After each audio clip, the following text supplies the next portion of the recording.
Mic check.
All right, everybody, this is DJ Torch on the ones and twos. We're about to get this party started. And the pot calls the kettle black, calls the kettle burnt, calls her mad. Kettle reminds the pot that we both been burned on the same stove, that the parts of our bodies that are layered in soot were scorched by the same hands. Kettle tells pot that she still boils water, holds the hot breath of a white man's tongue, endures the slow simmer of a white woman's allyship, and still, we make something beautiful. Pot calls the kettle wicked, and kettle says no, but says she's so magical she burned the hand of the last man who tried to pour himself a piece of her. Says she's so black she is everything, so black she is the beginning. She is the first thing someone finds home in when they wake up in the morning. Says ain't that what it means to be black? To have the world go up in flames around you and still be sanctuary for someone, saving men who lost themselves the night before, saving men who curse our names but forget his mama is made of steel too. And now the pot has no words but calls the kettle bitter, but loves the glass pan, the fine china, loves all the exotic shit white men put behind glass casings, loves how fragile things not made of steel can be. But this isn't about the pot or the pan. This is about the kettle, the black woman, how she pours herself across the earth, but no one bats an eye when the water disappears. We give ourselves to men who never love us, but they say we are difficult, too hard to break. How we, the kettle, praise this pot, this man for all the water he holds. How we are the only ones who do not call him monster when the water boils over, because we know this heat, this white flame, hot enough to make any of us explode. We are the first ones to make noise when the world goes up in flames, but they say the earth was saved by the man who heard her scream. Pot calls the kettle black, and kettle says yes, but says you best remember you black too. The next time they bring a fire to your neck, they burn black bodies on the stake and the stove. Pot calls the kettle black, and kettle says, bitch, I might be. Says, nuck if you buck, then says, wipe me down. Kettle says, yes, my nigga, I be black, I be mad, and I boiled the last man down to his bones when he tried to test me. Pot calls the kettle black, and kettle says, hell yes. But don't say my name as if you ain't ever been burnt too.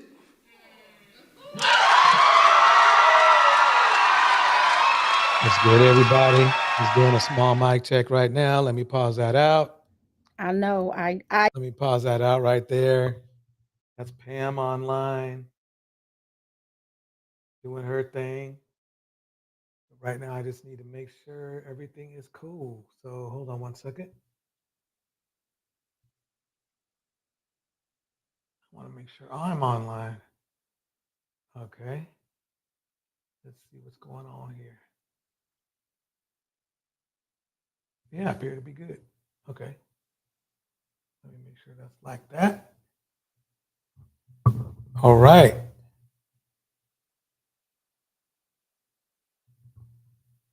Why is my chat? Dang, that's a trip. Okay, so I see everybody there. For some reason, my chat is down, but I still see y'all out there. Let me try an overlay. See if that'll do things. That'll fix it up for me. So I'm going to click the chat out. And welcome, everybody. Welcome. Sugar Love is in the house. Perfect Nails is in the house. Good seeing you. Good seeing you. We're about to get this party started. If you can hit me, put a 1 in the chat because I'm just wondering if everything is cool on my side. Okay. Yeah, this is what, when you get these struggle streaming products, sometimes, they just don't work right. There we go. Let's see if that works. Okay. Now I got to, hold on. Here, I'm going to reboot. Hold on.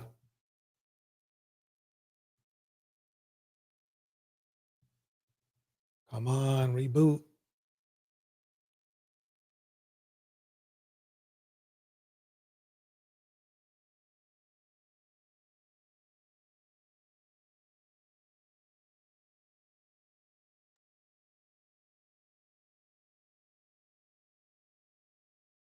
Okay. Microphone check 1, 2. Let me try reconnecting again. Can you guys hear me okay? Let me check the chat, see if that's coming in. No, that's messed up. Okay, got rid of that though. Okay, I'm gonna have to fly blind. So everybody, do your thing in the chat. Hold on 1 second.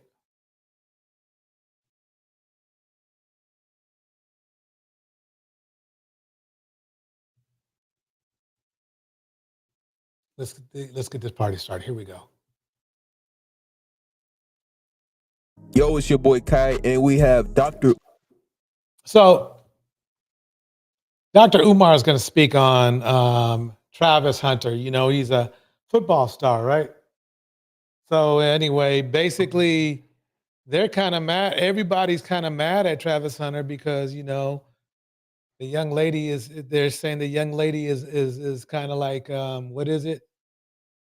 She's looking for that money, but let's see what happens. Umar now weighing in on the whole Travis Hunter situation. And we know Dr. Umar's stance. He's been very vocal about what happens to black men, the trend that happens to black men. We've seen it so many times. What's funny to me is that Dr. Umar, he already left like a couple women, right? He literally dumped women and wants to marry 2 women.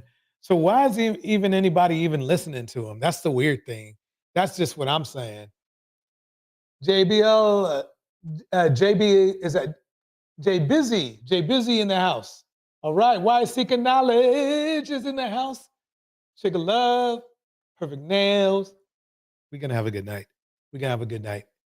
Parts of my system, my back office are not working right, but we'll still get through it. Here we go. Times, where these high-powered athletes, even actors, right? This is kind of the line of what Cat Williams was talking about. You know, these guys get financially used and abused. Then they, you know, look up crying, you know, why nobody told me, right? Travis Hunter can't have that sentiment, you know, because everybody and their mama is concerned about Travis Hunter. I think at this point, it's beyond Travis Hunter. You know, if he don't want to listen, you know, it's beyond him. It's about the community, you know. What about the next Travis Hunter? What about young guys who are on the rise, create a better life for themselves and things like that? They're looking to move up in life. You have to look and think about these things. You know, life is not all sunshine and rainbows. You know, you have to play a certain level of defense. And that's all we're telling Travis Hunter. You know, he know about that football defense, right? But you got to have personal defense in real life. You got to make sure your assets.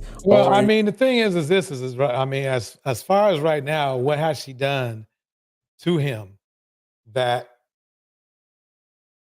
would warrant this kind of concern? Because they don't mind if this happens to women. They mind if it happens to men, but they don't mind when it happens to women. That's the weird thing. Here we go. Check, you know, you got to make sure your contracts is looking right. You know, it's bigger than football. It's bigger than, I got googly eyes for this Latina chick. It's a bigger picture out here, you know, that he's not seeing. He doesn't, and it seems like he doesn't have seems like he's not willing to learn, you know. It's a lot more to life. Just let him find out. Just let him find out. I mean, right now I have nothing to say. I mean, maybe because I don't know all the idiosyncrasies, all the little stuff about this relationship. And you know, he'll just have to find out. But I mean, it's a lesson of love and not the kind of finding out that we're going to be looking into, like this situation right here, where this dude right here. Check this out. Nobody wins when pause that right there. Yo. So there was a young lady who went missing. Well, how did I get back on this one? Oh, I know how I did. Okay. nobody wins when the family. Okay, so YouTube's got to fix that. Anyway, this young lady was kidnapped, and basically, luckily, the community came together and found her, and she was with these dudes. And these dudes got in a situation. They got into a FAFO situation. Y'all. So let's check out and see what happened. Here we go. He ain't going nowhere. He ain't going nowhere. At the end of the day, you can ask her everything. She just said you had her. Exactly. She said you had her the whole time. Did he have you the whole time? She just said you had her the whole time. But she just said you had her. She just said you had her the whole time. I had her literally from here. Nigga, you can even see this shit on the whistle now. You know, the one that they, that they have in custody, and then another guy who they, let leave the situation. Who was the Two dudes kidnapped, I believe it was a 13-year-old girl. See, y'all don't get it. But that Kevin Samuels-ish about women at 30 being, literally in so many words over the hill or hitting the wall, that should have been a message to everybody that he and his group of people, the whole manosphere, are trying to not only groom women young girls, but young men to think that sleeping with a 13-year-old girl is supposed to be cool. And now you got these grown men in their 30s and 40s and 50s doing this shit. Listen.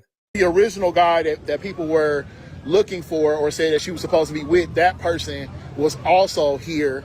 That's the person that left. It's the original person that was said she was with.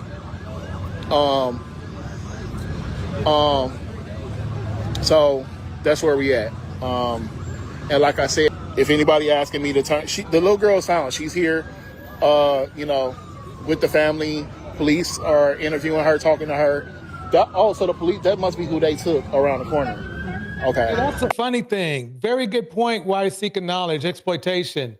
These animals are lacking class and morals. Yeah, exactly. And basically, Perfect Nails, you nailed it too. About the football player. You know, if they had the money, they do the same thing. That's true. So the thing is that we always talk about how, oh wow, it's you know, this community and that community. Look how they're exploiting us, and you know all that crap that Kanye West says about, oh yeah, they, you know, the J people are exploiting us. Well, what is this shit right here when we our own people are exploiting little girls? Don't we need to work on that first? We would think. Yeah, I mean, that's a problem. That's a problem. That's the concern I have today with these dudes. But I'll tell you, these dudes found out because whether or not they went home this day, they got their full mug, their full face on video, on TV, on YouTube, and they're going to be found out. I guarantee you, they're going to be found out. They're going to get some of that FAFO effect. I guarantee you. Hours. So I guess 3 days. I guess today will be the third day. I'm not sure, but whether it's 2 or 3 days, that's too long, man, for somebody's 13-year-old to be with 2 super old grown ass men. Exactly. I couldn't agree more. If my microphone sounds cool and you can hear me okay and you can hear the sound from the video okay, do me a favor, do me a cool favor and put a 1 in the chat. I'm just trying to make sure you guys can hear everything I'm saying, so I can continue the show. So put a 1 in the chat if you can hear me. Here we go. Much talking on this video. Hopefully YouTube will let us stay up. I got a couple of videos I want to bring to you guys' attention. But the reason I brung up this one first is because we want to shine light on this community in Milwaukee coming together to find a 13-year-old girl who went missing for about 72 hours. Now it seems street justice went into full effect, and I'm not mad at it. It seemed 2 grown men was responsible. One man managed to get away on camera, which we'll later discuss. And we got about 20 minutes of footage because all this went down on Facebook Live after someone alerted the family the young girl missing was at a local gas station, which happens to be right across the street from a local police station. Now, some shocking claims came to light during this altercation outside broad daylight at this gas station, which you'll later hear. But nonetheless, we shine light on this story. There he is. That's dude right there. That's one of them. He got caught. I mean, he got caught on video. I do not know if the authorities have him yet. But I will tell you this. He's going to find out. These suckers, and give a round of applause to this local community. This is how we come together. But before we go over this one, I want you guys to remember, I won't give you no aim. I should give you the story. So with that being said, make sure you like, comment, and subscribe. Jay Blizzy in the house. We'll jump right to it. On November Rise Seeking Knowledge. Angela Reddick. Perfect Nails. Here we go. 19, Love. 2024, local news and a missing person report had went out that a Milwaukee girl went missing, last seen on Monday, November 18, 2024. The young girl was 13 years old, identified as Kiera Golden Woods, last seen near 67th and Keefe at around noon. Only 5'4", last seen wearing a white shirt that has a black design of a lady on it, blue jeans, ripped pants, and her hair braided in cornrows that look golden blonde. The family have released this photo to the public. Only 120 pounds. Somebody was able to identify her being shelled in a vehicle at a local gas station just 3 days later, on Wednesday, November 20th, 2024. And the crazy part is, the family seen her with this dude who apparently wanted to get on camera to act like he had nothing to do with it. This is the other dude right here. I mean, ask yourself this. What are we going to do about this? These dudes are like out here thinking that 13-year-old women are in the mix. And the role models, the so-called role models, that maybe that's why. It could be something that Kevin Samuel said. It could be something that Jay-Z said. You know, remember Jay-Z hooked up with, at least 2 women that were underage, at least 2.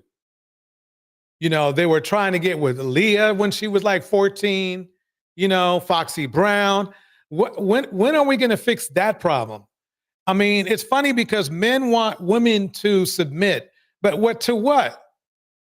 To submit to PEDOs? What do you want women to submit to?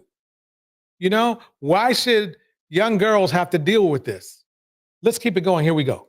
nothing to do with it before walking away. He even confronted the other big dude who was at the gas station getting his whoop. Clear my name. I'm here. We see you. We see you. We know. We see you. We see you.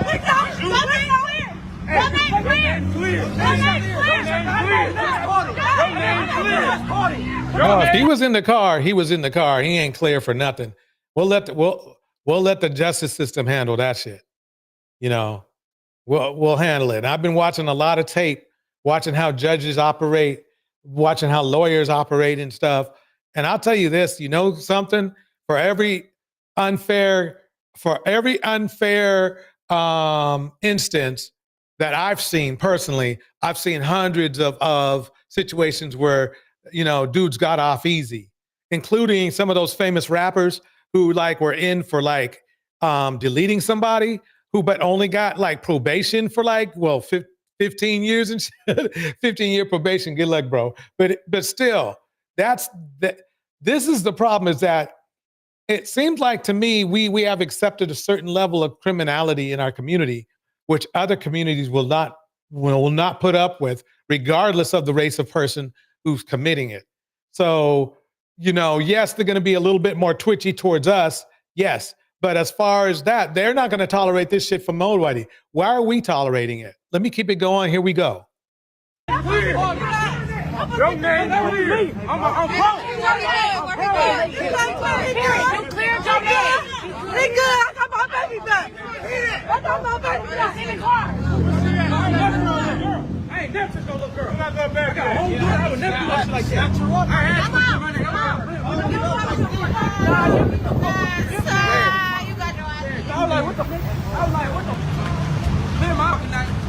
This is bad news here. Let's move it forward a little bit, because you know, I got a lot of tape. Let's see what he says right here. Here we go. But at the end of the day, I only been trying to be there for her. That's what got me about all that Google. Wait. They got shit on camera. What's your name? Antonio R. Randolph. What the am I sitting here telling you all this for if I've been doing something to her? She sit right there acting like she don't know her mama. Her mama cry, whatever. At the end of the day. That's dude in the background, the big dude in the background, you know, yelling, trying to defend himself, but he was with her. So what are you going to do? She's 13. What are you going to do? That's, hey, look, checkmate, bro. You might as well turn yourself in now. That's what's up. But she just said you had her. She just said you had her the whole time. I had her literally from here. Nigga, you can even see this shit. He just admitted that he got her from there. He just literally admitted that he was with her. There's no reason for a dang near 40-year-old man to be with a 13-year-old. What is up with that? You know something? I might need to drop the link down early if it works. Let me see if the link works. Dang. You know, let me check out the link. I just want to make sure the link works, because right now, Restream is tripping. No, I can't even drop the link like that.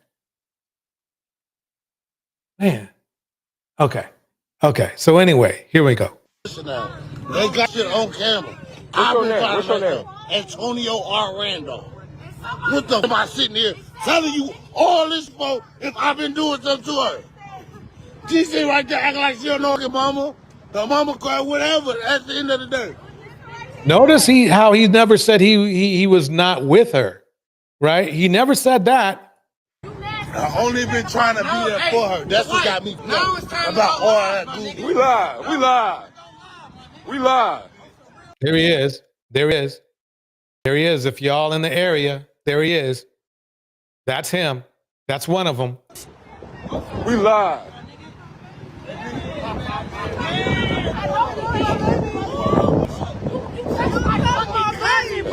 You touched my cousin. She just said it. I'm gonna get some and hit you in your face. No. Yes, I am.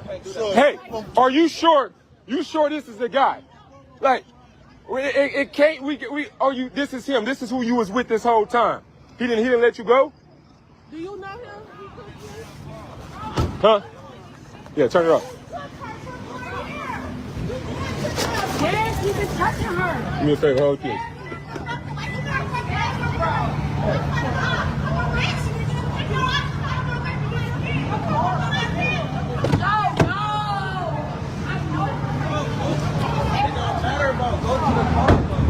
I'm telling you, he about to find out. He is about to find out. Let me go to the good stuff, though. Is this it? This might be it right here. Now, why did this dude, check this out. I said, get the fuck over here, Kiara.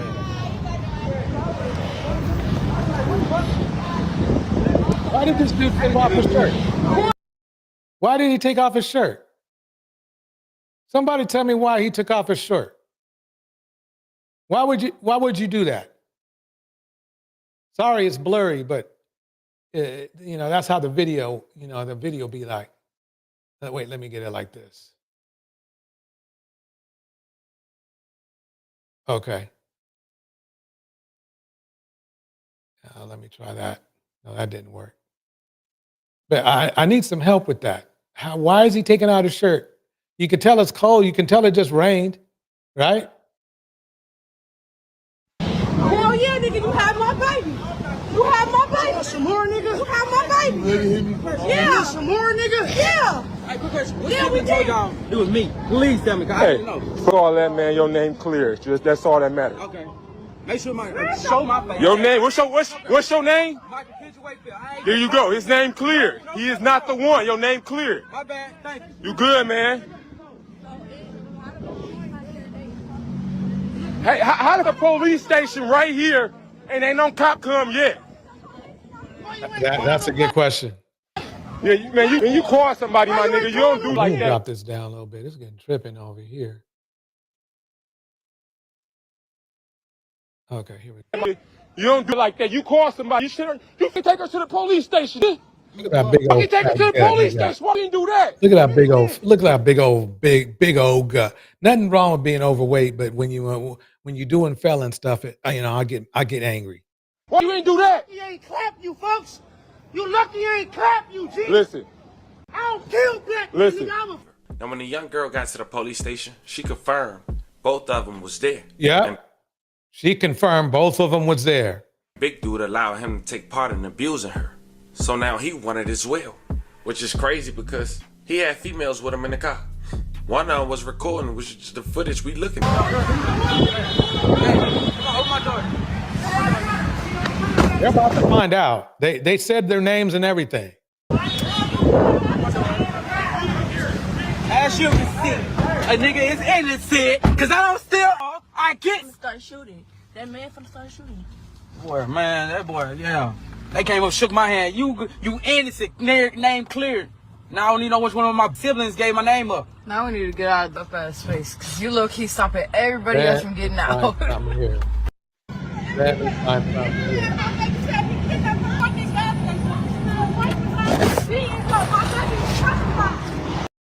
Make sure show my face. Yo, man, what's your name? Michael Kendrick Wakefield.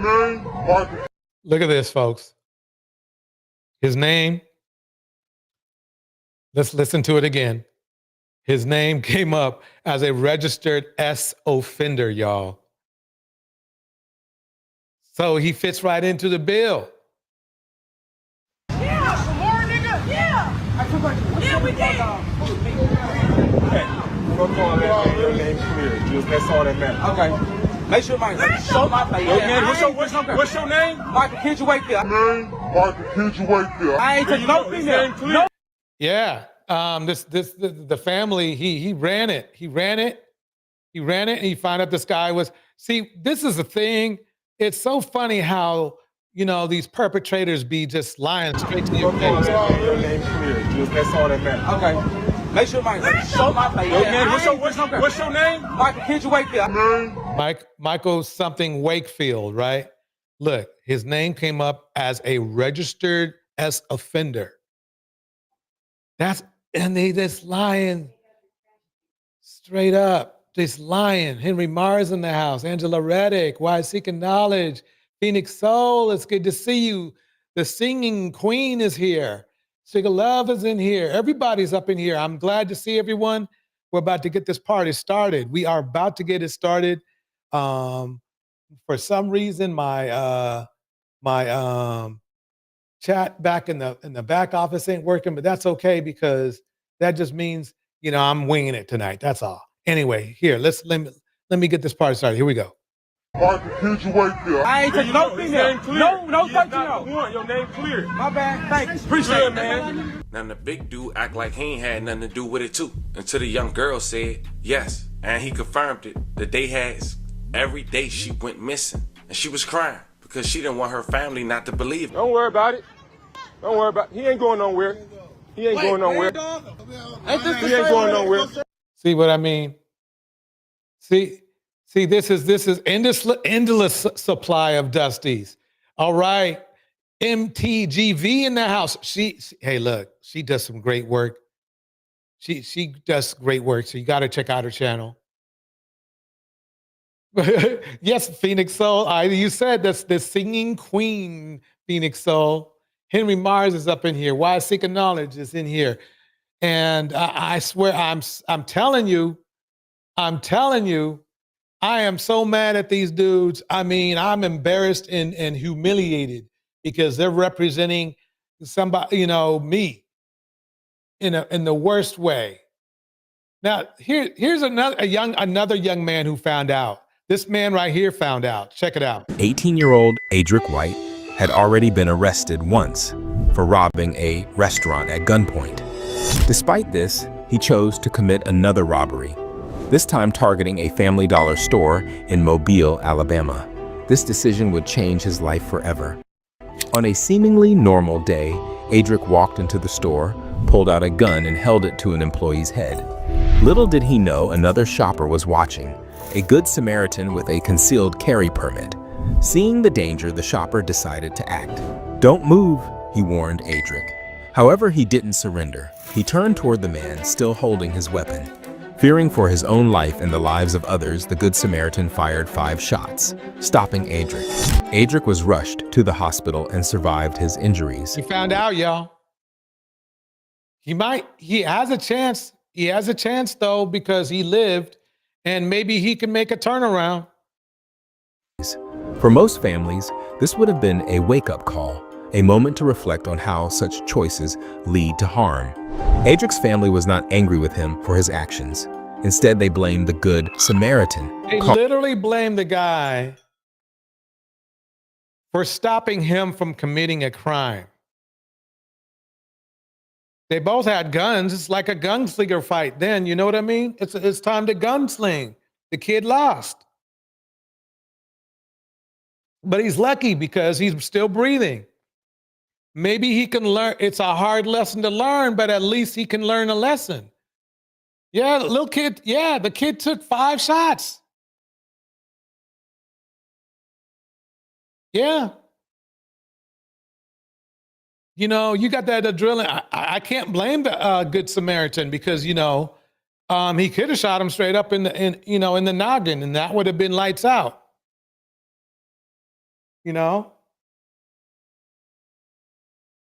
So, yeah, I mean, they got mad at him. Listen to this. Calling his intervention unnecessary.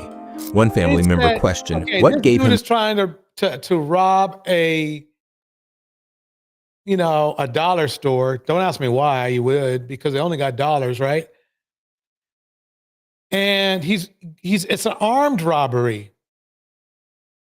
And in many cases, if somebody's shoplifting or something like that, that's different. That's a different thing. But if you're doing armed robbery, a certain percentage of those turns into, the H word, the homo, that. So, I mean, what's a guy supposed to do? If he spits off, let's say he spits off 1 and he misses, right? The kid returns fire and might put 1 in his noggin. Who knows? Dude's like, no, you sitting down right now.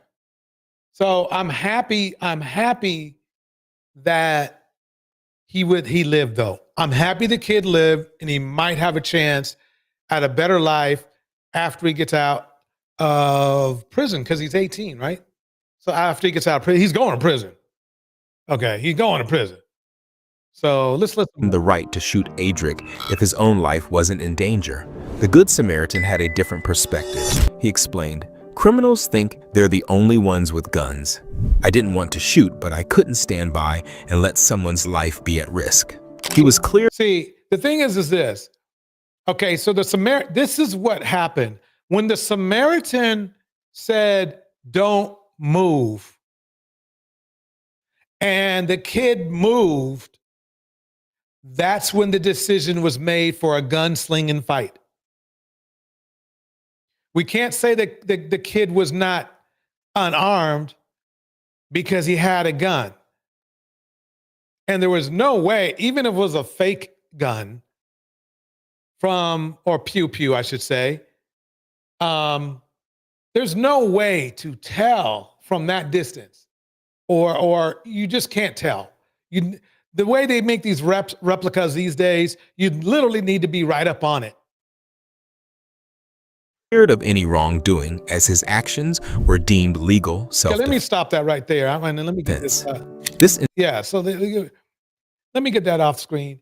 That's just one way. Winter is coming, but it's coming. It's not coming for Black women. I guarantee you that.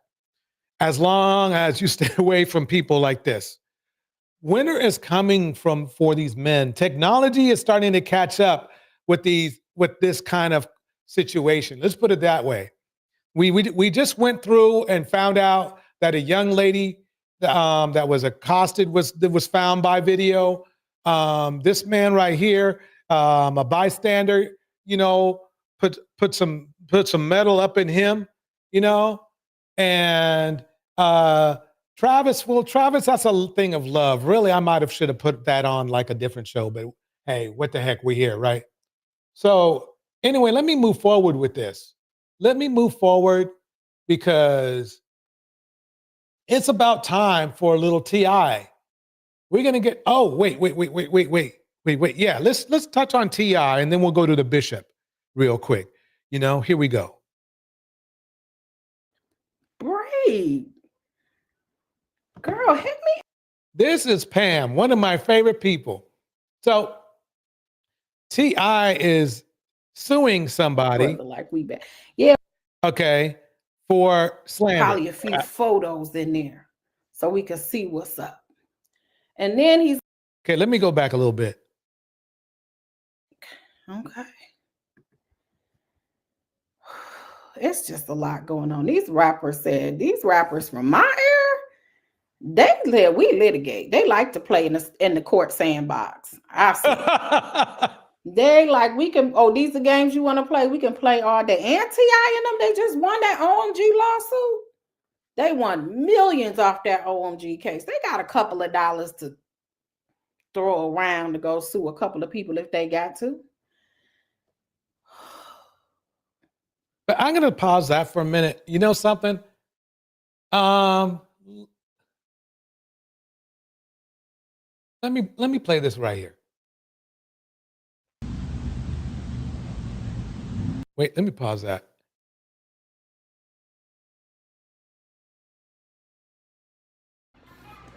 Yo, King AK-47, voice of the street. Family Feud. We went from a family reunion to Steve Harvey Family Feud, man.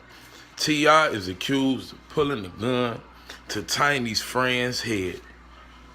Man, listen. T.I. is the most well-spoken, positive speaking Southerner I know that just always seems to can't catch no break. So not only, man, listen. Man, this is allegedly y'all. I pray T.I. ain't pull no gun to this lady head, because if they could prove that, and on top of them gun cases that he just beat y'all, this is what's either about to happen. This is just gonna go away, or T.I.'s going to jail.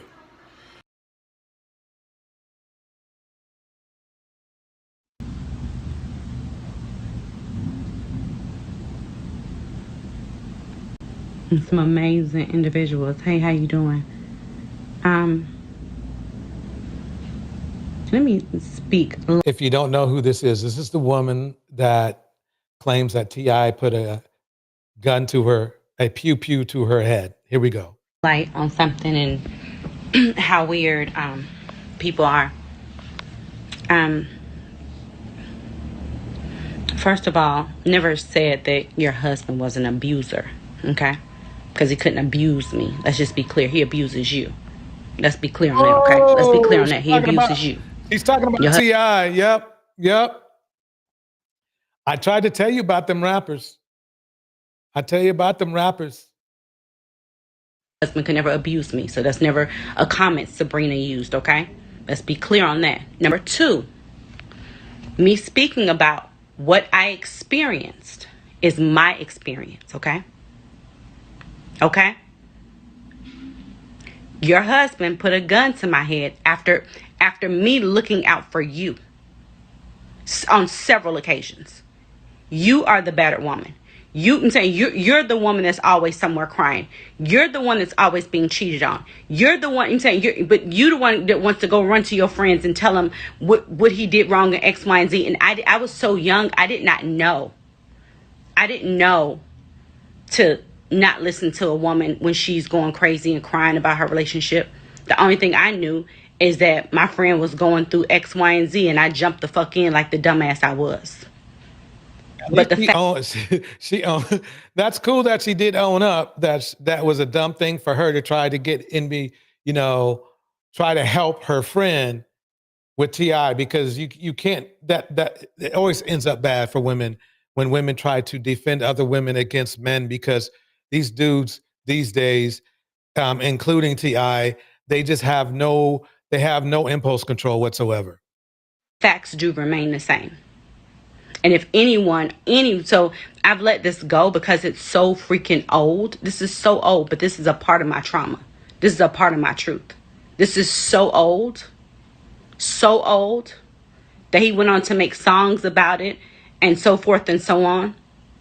That same silver gun that was on the table when he was arrested, that one silver revolver with the long nose on it was the gun that he put to my head, screaming, "Bitch, I'll kill you, bitch, I'll kill you." If you believe what she's saying, put a 1 in the chat. Here we go. We're going to keep it going, though. Here we go. So my PSA today is about me speaking about my past trauma, what I went through. That's my truth. That is my truth. Your daughter was there to witness it. His sister Precious, rest in peace, was there to witness it. And many other children. I was actually, while you were in the hospital, after you lost the child, I left the hospital and took my money to go throw your child a birthday party. And this is where it happened at. Why Siganada says, Tiny and her high yellow backstabbing friends. They all, Tiny's high yellow too. So is T.I. So is T.I.'s son looks albino. But anyway, here we go. So don't paint me to be something that I'm not.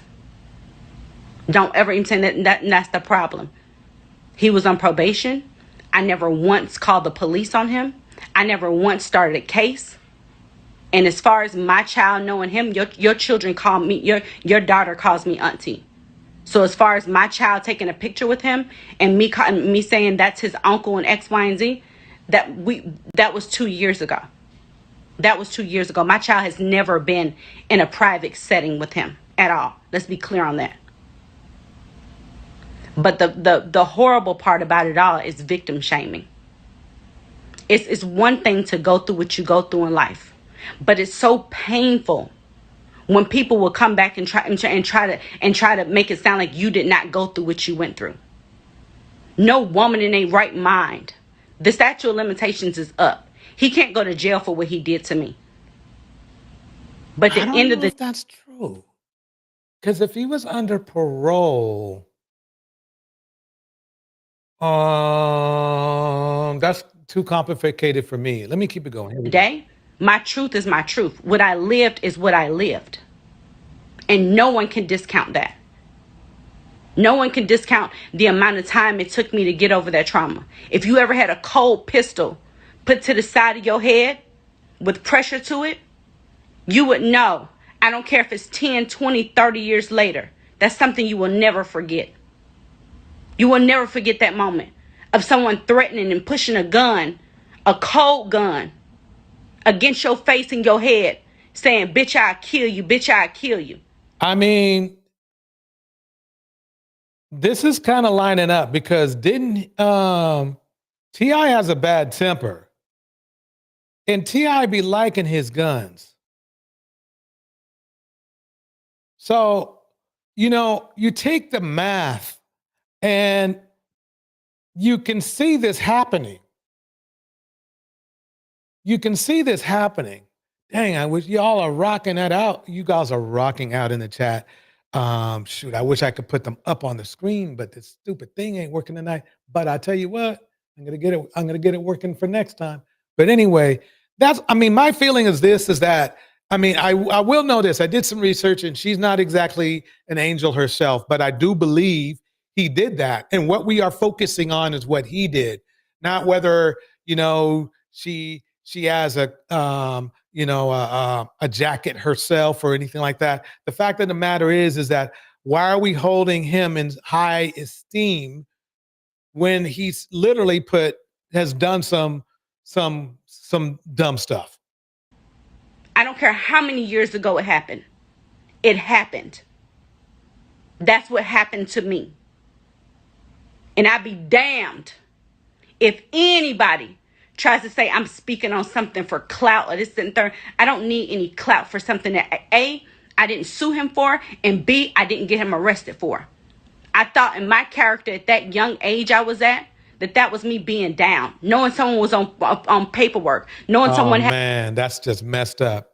That's just messed. She was trying to help him out. She was trying to help him out, y'all. Had a family and X, Y, and Z. Even though she was the victim. Not to sue them, not to go to the police on them. I think it speaks more to my character to move forward and try to move on. But for me to speak on my truth and to actually say what happened to me, I'm not doing anyone a disservice at that. I'm speaking on my truth. The same way my truth is that I went to prison. The same way my truth is that I used to dance. The same way my truth is that I'm a single mother. That is my truth.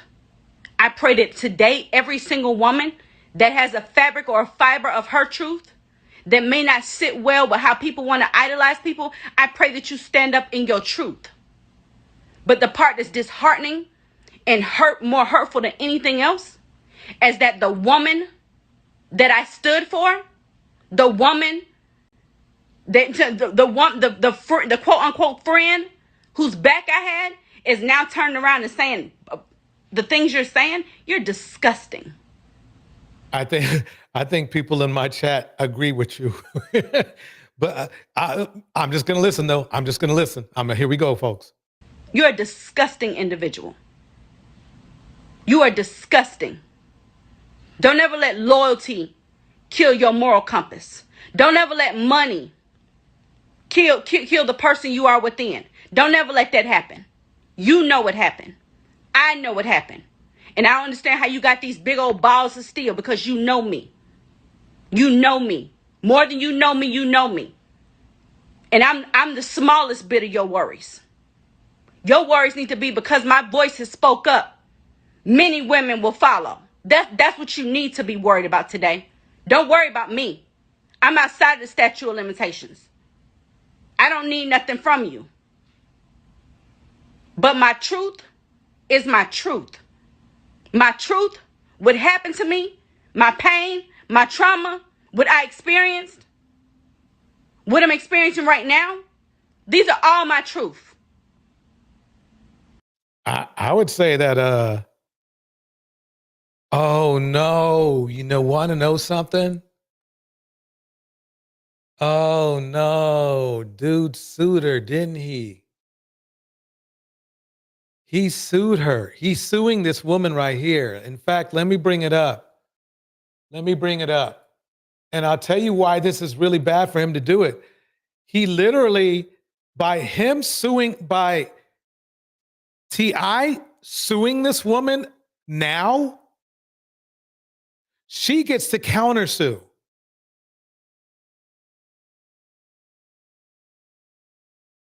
He literally put her back on the clock.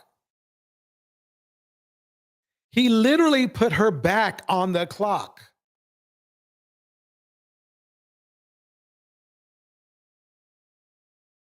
Oh, this is the wrong one. Okay.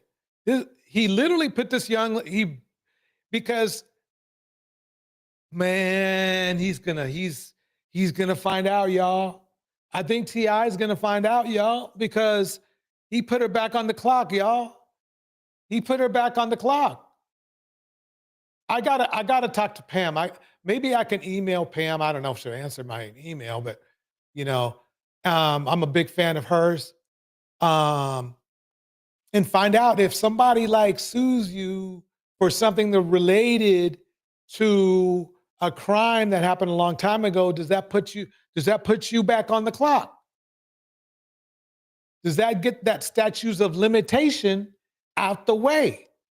Because she gets a right to countersue. Got to be a good case though, but she does. Let's see what Pam says. Let's see what how Pam breaks it down. Let's see how Pam breaks it down. Let's see how Pam Esquire breaks it down. Here we go. We can, these are games you want to play. We can play all day. And T.I. and them, they just won that OMG lawsuit. They won millions off that OMG case. They got a couple of dollars to throw around to go sue a couple of people if they got to.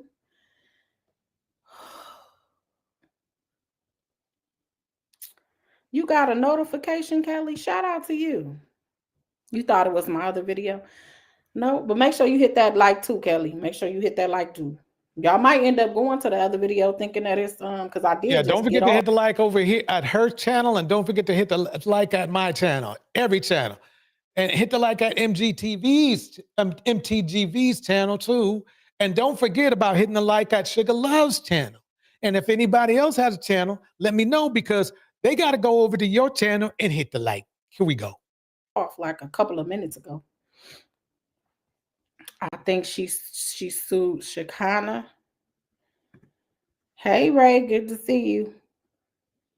Who is Sabrina again? We about to see. See, that's the good thing about a complaint. They're going to have all the allegations within the complaint, okay? I'm just giving you a couple of minutes to come in because I don't want to start this all over again because it's like 20-something pages. Of course, we're not probably reading every page because we don't have to. So, of course, the complaint is going to start out with probably an intro about how great T.I. is, how he's a phenomenal rapper. He's the best. And then if Sabrina got any lick of a bad pass, we are about to hear about it. If she ever stole bubble gum in kindergarten, we about to hear about it right now. Hear me what I say. So you guys know that's how it's going to be a nice sparky intro, to catch the attention. Probably a few photos in there so we can see what's up. And then he's going to let us know whatever she allegedly said that he's deeming is defamatory. And he said libel, so it's written, whatever was allegedly said. 504, I got you. I got you. My brother, like, we back.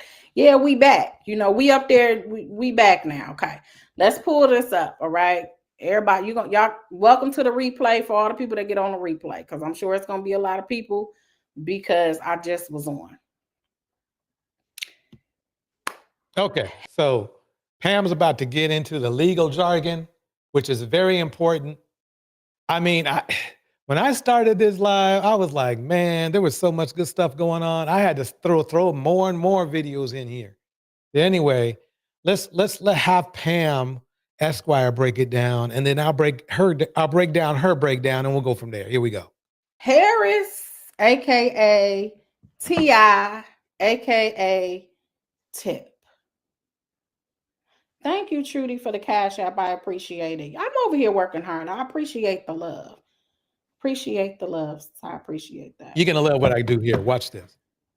Tip has been a celebrated entertainer for the last 30 years, widely known throughout the world as a pioneer in hip-hop music, as a rapper, songwriter, and producer, as well as an actor, entertainment industry exec, and author.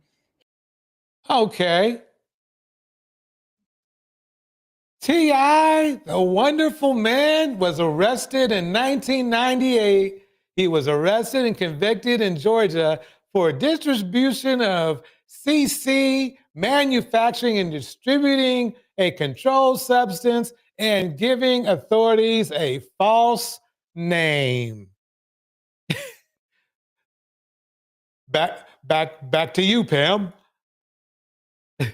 His popularity, global fan base, and the widespread interest in his life has made Harris a frequent subject for news and pop culture media outlets to cover. And back to T.I. Okay, T.I. was firstly arrested in 1994. Then in 1997 to 2004, felony drug conviction and probation violations. Threatened a strip club and was convicted of battery of a sheriff's deputy in 2006. Pam, I'm going to bring it over to you. You know it had to be like a best man of the year speech. You know how that intro was going to be. Peterson is a self-promoting social media influencer who markets herself under the account name or handle at the Glam University as a business coach and entrepreneur on social media platforms, primarily Instagram, where she is followed by approximately 250,000 other accounts. Okay. So you got to say all of the different people, because whatever she says, you got to make sure it looks like it has a big reach, to affect his reputation. Over a decade ago, Peterson had a personal friendship with Harris's wife. So now all of y'all that don't know who Sabrina is, you about to find out who she is. So that was Peterson had a personal friendship with Tamika Harris, aka Tiny. Also a celebrated award winner, singer, and songwriter. However, Harris, along with his wife, ended the friendship because of Peterson's dark, toxic, and negative character was neither a healthy nor positive energy or influence on or around his family. So him, let's move on with his record here for a minute. So 94 being arrested and felony drug convictions and threatened to, a strip club and battery and all that kind of stuff. So that wasn't a negative thing towards his family, right? Is that what we're getting at here?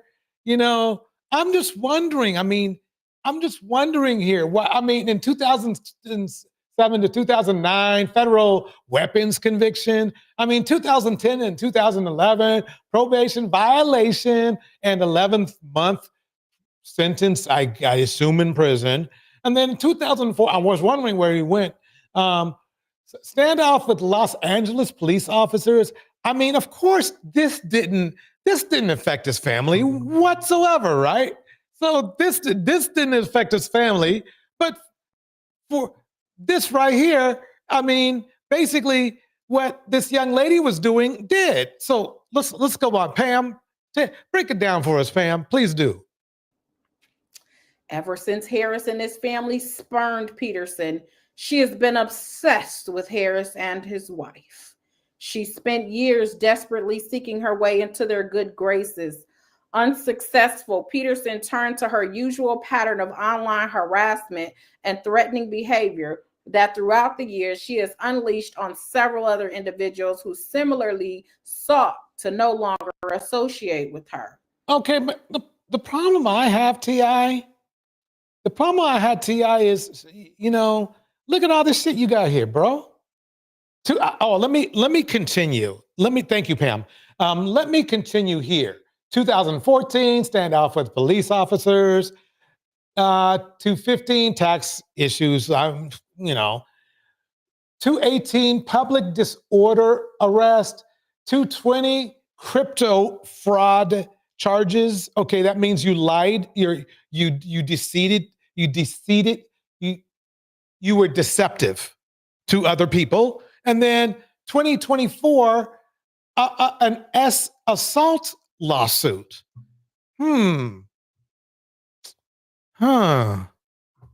This, to me, this sounds like somebody who's about to find out. This sounds like a man who, by the way, supported Kevin Samuels, and Kevin Samuels supported him. This sounds like a man who's going to winter is coming, bro. Winter is coming. Winter is coming for T.I., and it has nothing to do with this young lady. But let's see what else. Let's see. I mean, it would be so weird and crazy that it could be his own lawsuit that brings him down. Because there are some stipulations to, you know, the whole limitations thing, statute of limitations. And I am not for sure because I'm just a wannabe lawyer.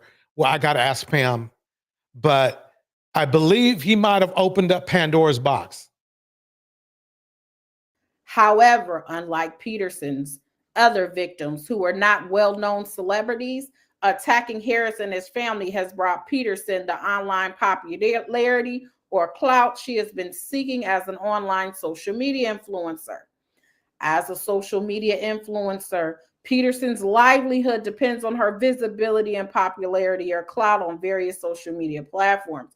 One of Peterson's successful methods of securing such clout has been through leveraging the interest that fans, media, and others have in Harris in order to steer attention toward herself and her social media accounts. Specifically, mentioning Harris on various online platforms in close association with herself brings viewership to and engagement with Peterson's social media posts. Yeah, that's pretty much what I would call clout chasing and trolling. Yes.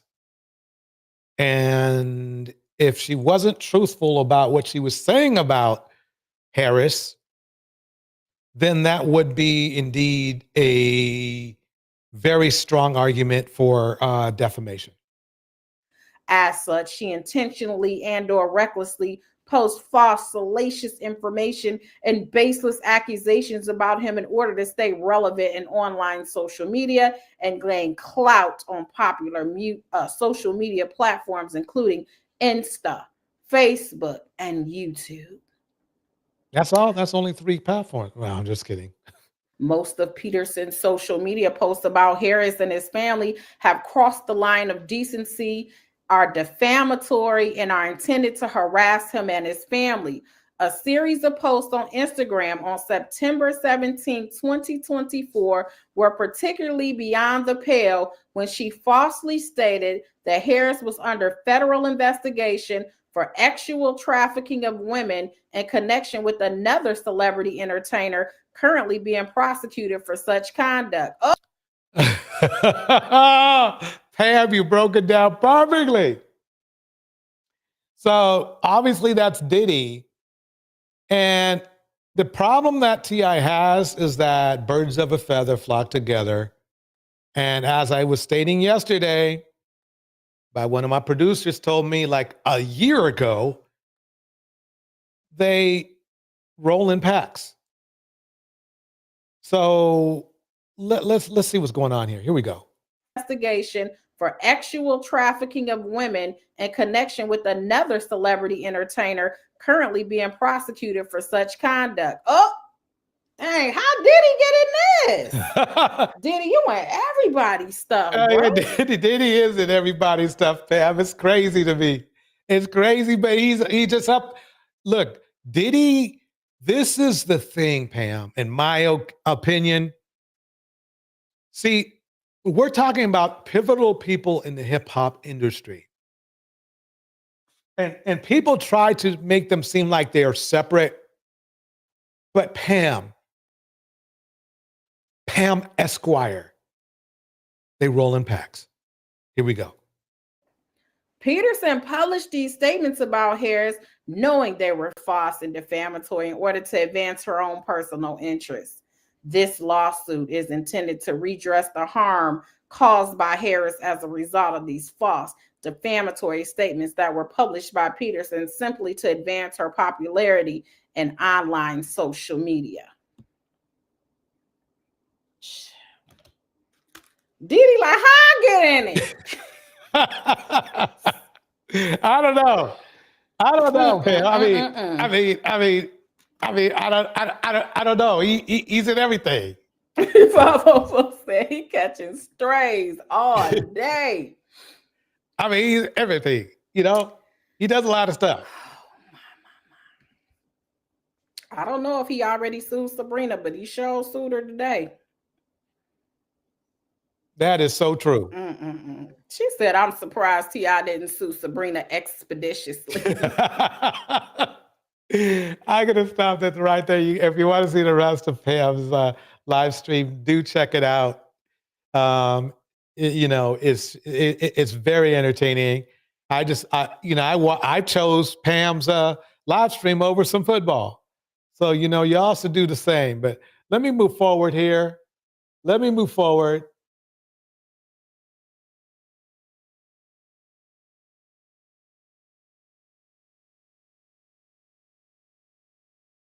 Okay, I think we've done enough. Let me touch on Jay-Z real quick with Jaguar. Right, here we go.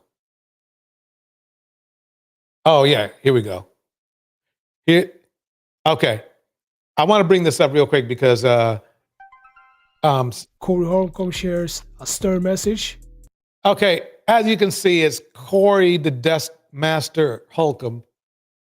And he's winter is coming for him too now. Because he had the nerve to hit a female comedian. I know you guys, I might have said this yesterday, but it's important for me to list this because watch how these guys roll in their packs. Watch. To the whole community about JC, check it out. What did $20 say? Yeah, the $20 dude. Let me yell him out. Who said what? You're welcome. I'm 37. That ain't him. JCM. Y'all should definitely see about getting Ronnie Bowe, R. Kelly's cellmate, on the show. R. Kelly told him all about Jay-Z ties to feds and backstabbing Dame Dash. You know, I don't really talk about the Jay-Z stuff now that he has some charges against him. And you about to get some charges against you, bro. That's all I wanted to say about him, because I got a big show here. Yep. And if you think Corey Holcomb is good to his family, he's not. Check this out. Check this out. You money. And you know this, man. If I do an interview, man, I get people, man, when I was coming in here, the homie told me, Corey, that little drop you did for me, man, everybody, man, motherfucker. You know what I'm saying? It ain't much I'm worried about, man. I got all kind of shit going on in my life, but it ain't nothing. I ain't worried about it. What do I do that I'm worried about? You know what I'm saying? I just don't. I can't think of it. I'm a loner. Man, my motherfucking daughter would talk the shit to me the other day. I was like, bitch, I don't know you start back talking to her? No, the bitch crazy. How she just called you out the blue? Hell yeah, cause she needed something. Dang. You should have gave him my number, man. You still on that? Look at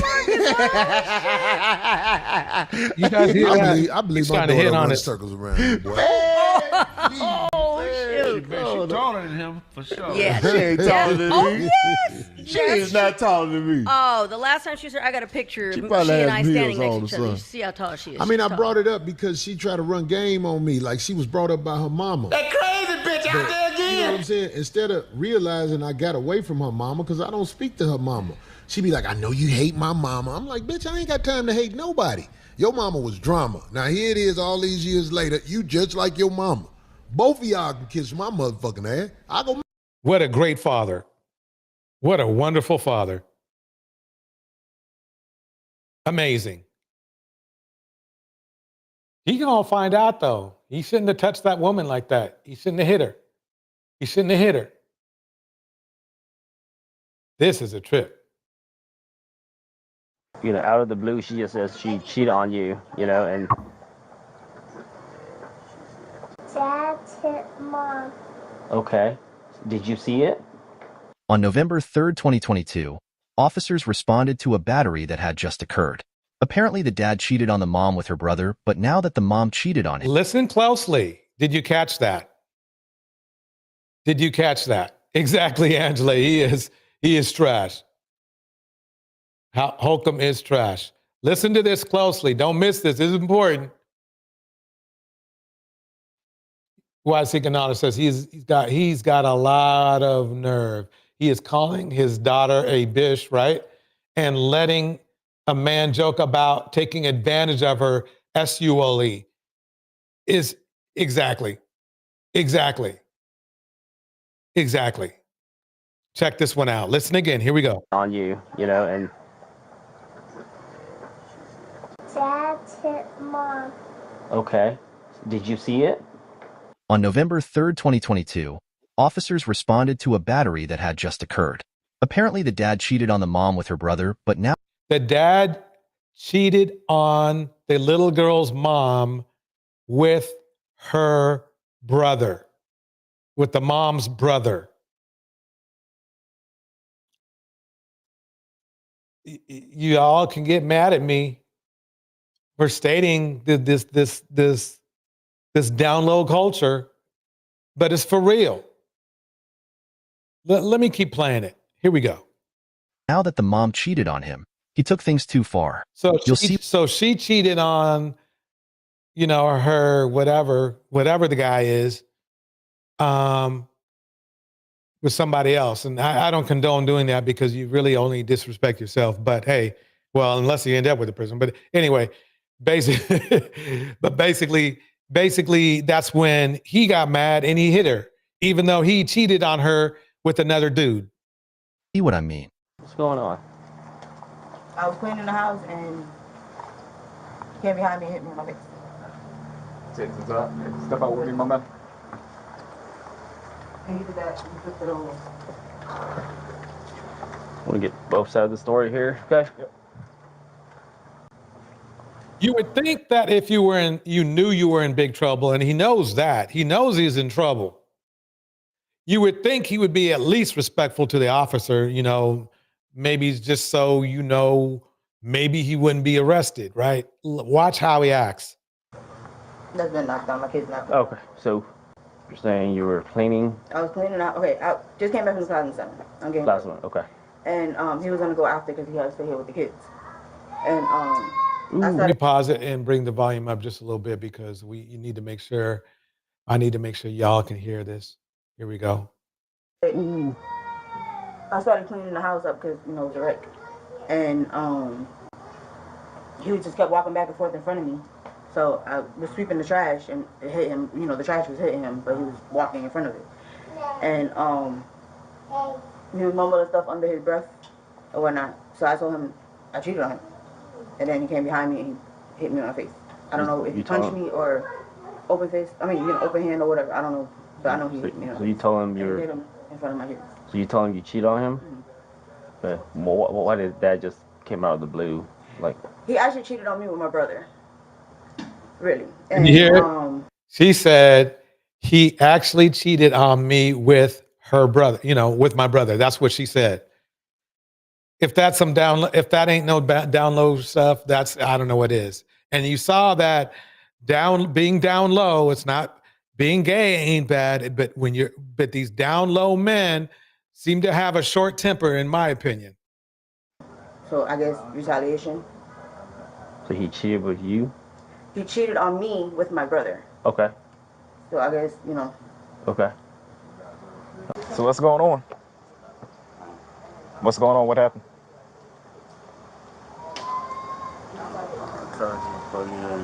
Look at him being all disrespectful and hard and shit, knowing that he's slang in the main.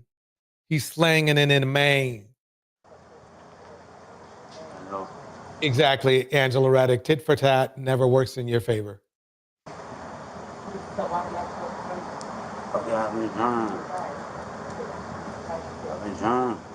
My man, you gotta hang that up and talk to me. What's going on?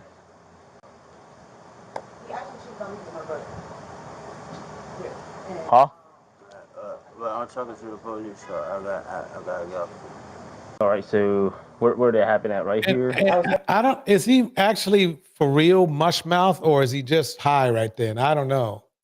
And right here. What happened to that? He flipped it over. He flipped it over? Mm-hmm. Where was that at? Right here. Okay. And then the trash in here, it was like that. Well, some of it was like that. Yeah. Okay, so you're trying to clean it? Mm-hmm. So you I don't have a vacuum, so I sweep everything. Okay. The kitchen or the So you were bathroom. sweeping here? Mm-hmm. Okay. And then where were your kids at? On the sofa. All 4? Well, there's 5. I got a 6-month-old. Okay. So these 4 were here? And the baby was laying down. Okay. Where's the baby now? In the room. Okay. Kiki sleeping? So you see it came behind you? Yeah, he came behind me. He hit me. So that's why I don't know if it was open or what.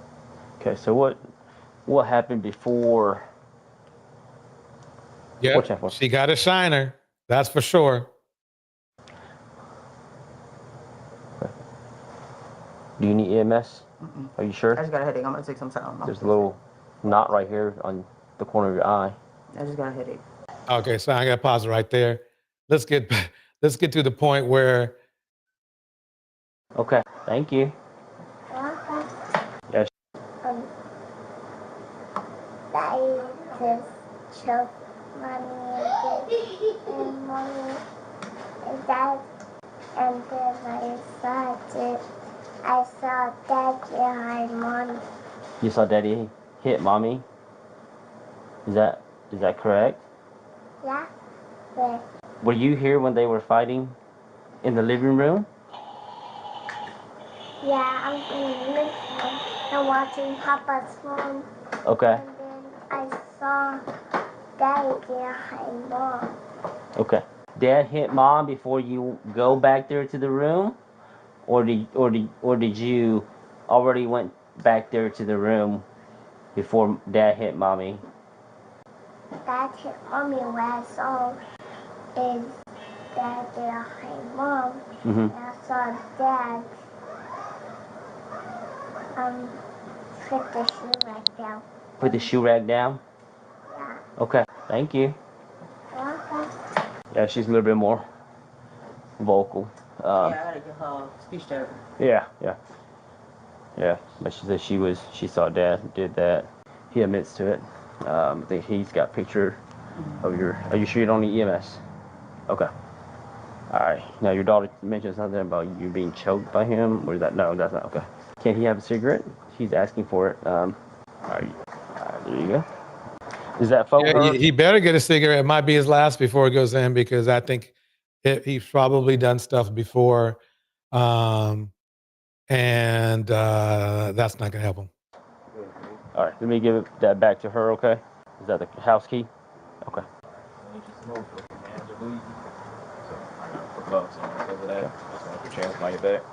I'll let you finish up afterwards. Put it back in your mouth. That way you can puff it while your hands are still handcuffed. You're not supposed to be smoking around kids anyway.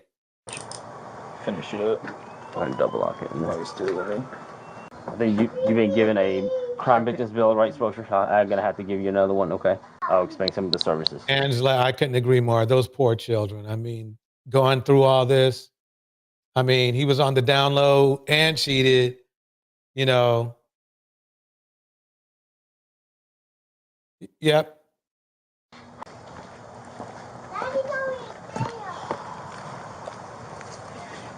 All right, and then after this, once you get out, I said definitely run by the McDonald's that's right across the street from the jail. All right, I'm just gonna pat you down real quick. I know, kind of checked already, but I will hand. Okay, I will hand this for him. He admitted it.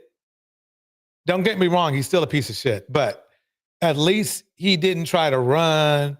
He didn't, from what I heard, he really didn't lie.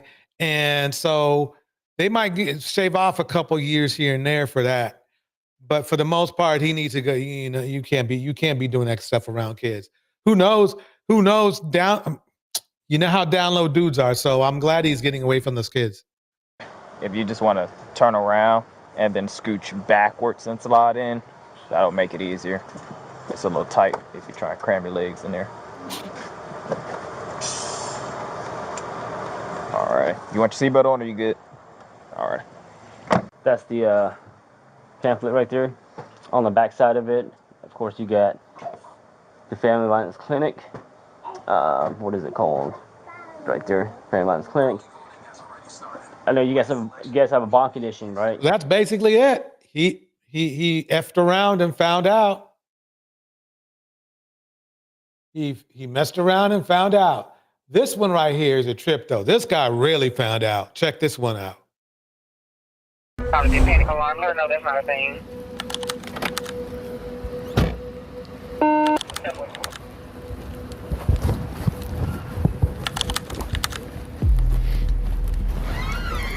Well, you disappearing all that line ass thing shit. You gonna get mad because I react. He don't live here. He don't pay no bills. His name not on the lease. He don't have no mail. There's nothing here that's his besides a trash bag full of clothes that he got from DeKalb County Jail. Trash bag full of clothes that he got from the DeKalb County Jail. I mean, if that isn't a classic, remember when Cynthia G used to talk about trash, Dusty's in their 3 bags and their 3 trash bags. There we go. Well, you disappearing all that line ass thing shit. You gonna get mad because I react. He don't live here. He don't pay no bills. His name not on the lease. He don't have no mail. There's nothing here that's his besides a trash bag full of clothes that he got from DeKalb County Jail. He can take that and he can go. And he can put my daughter in the house if she get colic, because I'm gonna have to deal with that. Man, you're not touching my daughter, so shut your fucking mouth. That's down. Touch my daughter. You can put my daughter in the house though. Nah. Your name not on the birth certificate, so therefore it's not your daughter. It's mine. You ain't got no names on your birth certificate. It is. I do. Let me go get it. Watch out, bro. Please. I don't want my baby out here. The wind is blowing. She don't have a head on. Just give her the baby. Let me tell you this. He can care less about the little girl that he's knocking against the wall here, by the way. A lot of men do this. This is what they do. They use the child for leverage to gain an advantage over the woman. That's what they're doing. That's what he's doing. He can care less about the kid. If he did care about the child, he would give the child to her and let her put the child in the nice, warm apartment and not outside in the cold where it's so cold that he has to put a hoodie on. Give me my baby. What about your other baby? She been going all night. I'm worried you don't care about your baby. You ain't care about either. That's like Phoenix, damn, not the DeKalb County. got locked up when she was here. Hey, we not finna fight over this baby. Give me my baby though. Like she's gonna get colic. Give us a second. We're gonna bring him back inside. I'm gonna get the birth certificate. He's not on it. At this point, it's not his baby. And if y'all want to do a DNA test to identify that, nah, this thing, no, we ain't going that far. You allowed them. You forgot where you went 3 hours? I want you to look at my daughter's diaper. I'm dad's dead. Nah, nigga, I was changing her diaper. Where your other kids? I was changing her diaper. Where your other kids? With their mama. With their mom? Hey, we don't talk to them. We not here to listen to y'all go back and forth. No problem. I'm trying to tell you. My kids here though. My kids here though. I see my kids every day. You don't see none of yours. You ain't gonna see her after this today. So what? Cause you with that? No. You got mad cause you disagreed? Nigga, I'm cool. That's why. Cause you broke. And that's what you got on trying to Hey, stop. Cause at this point you're antagonizing. You stop. Remember when Blueface got mad at Krishan Rock because she went out with her friends and he wasn't getting the attention that or the supply that he wanted? This is really in the exact same thing. Die Rich is in the house. It's good seeing you, Die Rich. I'm not. He has my stop. And that is weird, Die Rich, that they're just letting him walk away with the kid. He could be kidnapping the kid. Stop! You're not listening to nothing that's being said. You're not listening to nothing that's being said. So when I shoot him, after I done called the cops and did everything I was supposed to do, just make sure you can articulate what's going on. I can. I'm showing you. You better really be able to articulate that. I can. This is my household. He have no residency, nothing. Make sure you read up on it and make sure you can articulate when it comes to I've done that. I did that before I got my license. Okay.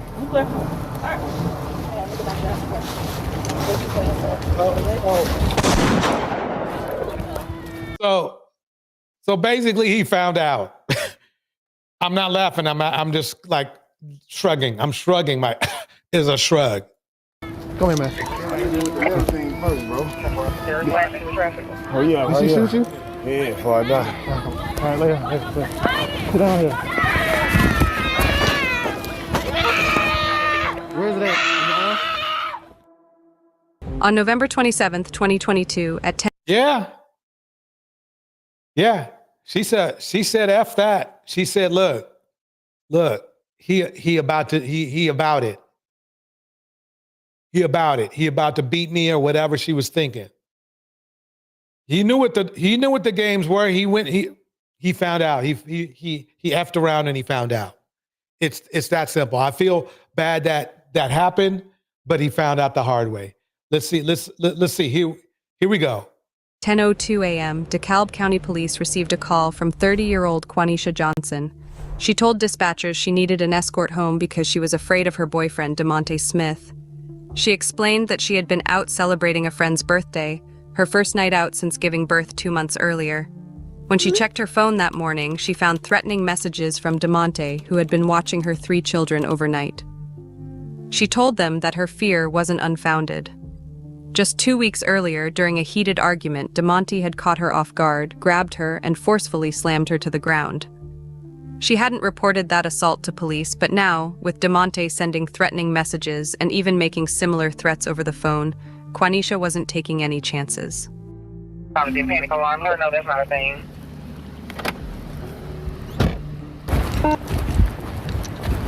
You live here? I do. This is my house. He's waiting on the set. I don't know where he's in an exit. He's in the window. He's just waiting on the set to do whatever the fuck he felt like he wanted to do. My daughters are in here though. He's in there too? Yeah. I'm gonna show you him. Look. Hold on. You hear him at the door? Is he opening the door? I can show you if he's at the door. I got a gun right here. I'm licensed. Okay. Does he have any weapons? No. You have to literally get a gun. You know, these red pill men and women talk about protection provision. She literally has to protect herself from her own boyfriend. Ain't that something? She has to have it. I guarantee you, she got the pew pew for him. Just why I say to just put the weapon inside the car for me. Exactly, Rich. These Dusties can't keep their hands to themselves. Upon arriving at the scene, Quanisha disclosed to officers that she was a licensed gun owner and had her weapon with her. Following standard safety protocol, the officer instructed her to secure the firearm in her truck before they approached the house to speak with DeMonte. This decision to have Quanisha temporarily surrender her weapon would later become a contentious issue during her trial. DeKalb County Police!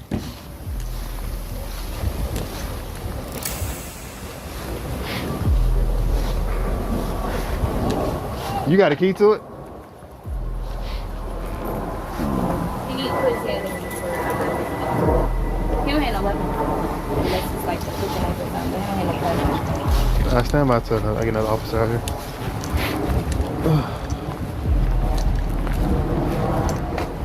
Does he have access to this? To the garage? Yeah. It's inside. No, the camera. I can see what's So what's going on today? I would say we're if he felt, whatever kind of way he felt. I have a newborn, she's 2 months. I have a 7-year-old and I have a 4-year-old in her as well. He told my aunt he was gonna, what did he say to you, Rhoda? When I get here, he was gonna beat the shit out of me. A couple weekends prior to this, my last time going to work, I work at the hours, so my last time coming in here, he took me from the door and stamped me on my face. You reported it? I didn't report it. I was just talking, to the other cop that was supposed to be out here. I was talking to her, she was a female. I was telling her I should have, but I was trying to give him the benefit of the doubt, being though he's on probation. But this is your house and you want to go inside? This is my house. And does he live here? No, my name is on the lease. No, but does he live here though? No, he stays here. He doesn't live here. What I mean is he staying here? Where's his residence? In Jonesboro. I don't know. He has a residence though. What's interesting to note here is that Quanisha tells officers she's just getting home from work. This directly contradicts the official narrative that she was out clubbing. All media reports and official press releases. The problem, what they didn't know is that her work is literally clubbing. I think she's a dancer or something like that. Anyway, let me keep it going. Here we go. That I've read state that she was partying with friends. But as we'll see later in this footage, her alleged occupation was a contentious point between her and DeMonte, suggesting there might be more to this discrepancy than initially appears. Dad, can police? DeMonte! You mind coming out here and talk to us, see what's going on?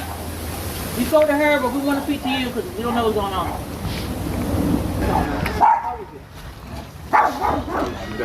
got off in the seats. She disappeared for 3 hours. I got mad. So I'm at home watching her kids and my kids. She disappeared for 3 hours. She say anything? Did you say anything that will cause her to call? What would you do if your girl go to work and then disappear with 3 hours and you at home with her kids and your kids? I'ma snap. I snap. So he admitted snapping, i.e. hitting her. Right there, that's not good. And if he's not on the lease, like she says, and if he's not the owner of the child, like she says, or at least not on the birth certificate, because really, quite honestly, the birth certificate's what's up. Even if they might have agreed that he was the father, she owns the child. She's literally on the birth certificate. They had to put somebody on there. So that's that. Anyway, let's keep it going. Here we go. Please ask him to put my baby back so she get college. It's my baby too. She's a newborn. So drunk ass Please ask him to put her back in the house. Hold on, let us talk to him for a second. All right, she's 2 months though. Get your I drunk gotta ass deal with on. that. She gets You college. 30, still stripping. I'm 30 and still stripping. You 30 and still broke. You might Well, but it ain't gonna be long. But how long you gonna be stripping? Fuck on. 41 correction, 49 one day. Change this to her. Walk off. Think about what you're doing. Look, I'm sitting here watching your kids, you with a whole nother nigga. Fat ass nigga. You don't talk to us? Stop arguing. Because we trying to figure out what we here now. Cool, I'm grown ass. I'm doing what I'm doing. I ain't did nothing wrong. She toxic, nigga. That ain't got nothing to do with me. Talk to her. Remember now, he just got out of jail and he's talking all this shit. That's just not common sense. And you see why he was in jail. Phoenix Soul says, I mean, his name is Demon. Demon. Yep. What do you expect? Direct says he weak SSA male. I guarantee you he's down low as well. These dusty dudes, Angela says, these dusty dudes will ruin your life if you let them. Bars. Phoenix Soul facts. Yep. Phoenix Soul says, yeah, bottom line is this. YC Canal says they need to shut his tail up. Yep. Well, you'll see it soon enough. Here we go. I got you. But when you saying you snap, what you mean you snap? I snap. I told her, bitch, stop playing with me. I'm like a goofy. I'm in here watching your kids and my kid and you somewhere else with another nigga. You got off at 6. Calling niggas. But it didn't go no farther than that. Fuck no. I never came here for it to go. No, she was scared because she knows she was wrong. She was scared. She's scared. She knows she's wrong. What's she scared for? Because he put hands on me 2 weeks ago. So yeah, I am scared. She put hands on me too a couple times. No, I have blue eyes. Well, you disappearing all that lying ass thing ass shit. You gonna get mad because I react. He don't live here. He don't pay no bills. His name not on the lease. He don't have no mail. There's nothing here that's his. Besides a trash bag full of clothes that he got from the DeKalb County Jail. He can take that and he can go. And he can put my daughter in the house if she get colic. Because I'm gonna have to deal with that. Man, you're not touching my daughter, so shut your fucking mouth. That's they don't touch my daughter. You can put my daughter in the house though. Nah. Your name not on the birth certificate, so therefore it's not your daughter. It's mine. You ain't got no names on your birth certificate. It is. I do. Let me go get it. Because at this point it's kidnapping. 41 of Injury 20 westbound before the exit ramp. Weird. That shit don't look good on You you. know, the blue on the pilot and the silver BMW. Watch out, bro. Please. This is crazy. This is just crazy. They really need to put him in cuffs. Just, detained or whatever, because she's obviously shown enough information to show that basically he's got problems. She said he just got out of jail. He's probably violating some sort of order. And they just need to, even for his own benefit, they need to just go ahead and let him cool off somewhere else. The wind is blowing. She don't have a head on. Just give her the baby. Give me my baby. What about your other baby? She been going all night. Or I'm worried you don't care about your baby. baby. You ain't care about it either. That's why I got locked up when she was here. Hey, we not finna fight on this baby. Give me my baby though. Like she's gonna get colic. Give us a second. We're gonna bring him back inside. I'm gonna get the birth certificate. He's not on it. At this point, it's not his baby. And if y'all want to do a DNA test to identify that. Nah, this ain't gonna. No, you ain't going that far. The toxic nature of their relationship becomes painfully clear. While Quanisha claims DeMonte is abusive and insists he has no right to live in her home, He counters that she's equally violent and maintains that he does indeed live there. It doesn't matter if he does indeed live there. He doesn't indeed live there legally. He hasn't been there that long to there's that what is squatter rule and all that kind of stuff, but he hasn't been there long enough. He just got out of prison with his garbage bag. So basically he's supposed to just get up and leave. Their exchange grows increasingly hostile as they deliberately provoke each other. He accuses her of being drunk and neglecting her children, while she taunts him about being broke and tells him that he's not even the baby's father because his name wasn't on the birth certificate. And that's absolutely true. That's true. Unless he can show some proof, he needs to go poof and leave. And if he was smart, and this is what I don't get. What's the big deal, bro? Just if she's obviously the child is hers and she's taking care of the child because the child's still alive, right? So I guarantee he's literally using the baby as a human shield right now. Not that the cops are gonna pew pew, but in a way, he's using the child in a way to gain, what's the word I'm looking for? An advantage over the situation. This is pure narcissism right here. The officers find themselves in an impossible position. Faced with conflicting claims about domestic violence and residency, no, it's easy. He's an ex-con. You put cuffs on him because he's violating something, and you take him in to cool off. You don't have to hold him for, you don't have to put him back in prison or nothing, but you have to get him the F out of there. That's what in my opinion, that's what they need to do. They need to separate them. They need to separate them. Decisions in the next few minutes about how to handle this situation will have deadly consequences. Hey. That shit weird, bro. I got Evan's in the house. Welcome to Evan. It's good seeing you. Here we go. Dumb shit. Well, look. I mean, this motherfucker taking three of her kids, bro. Plus my newborn. You get off at 6 a.m. We're gonna talk. Why the fuck you get home at 10:30, laughing and drunk? These bitch ass Atlanta niggas, dog. I ain't got time for this shit, bro. And feel free to cuss about your, the woman. It's not his. Notice how he's saying it's his child, but he wasn't thinking about that, when he made her pregnant and then went to prison. He wasn't thinking about that shit then. Whatever he went to prison for, that's what he was thinking about. My mom said ain't built like that. I ain't touch her. Yeah. I got my daughter and they ain't did nothing wrong. He just said that he snapped earlier. Now he says he didn't touch her. You do live here though, right? Okay. See how these contradictories start to kick up? They're kicking up, y'all. Yeah, I got mail her and everything. How long you been staying here? It's the same amount of time as she has. We both moved her together. When? In December. Y'all been here since last year, December? Hey, she got mad because she out creeping at night and she couldn't keep up with her lies. And she was scared to come home. You smart, think. She ain't want to come home, so she used the police. All right.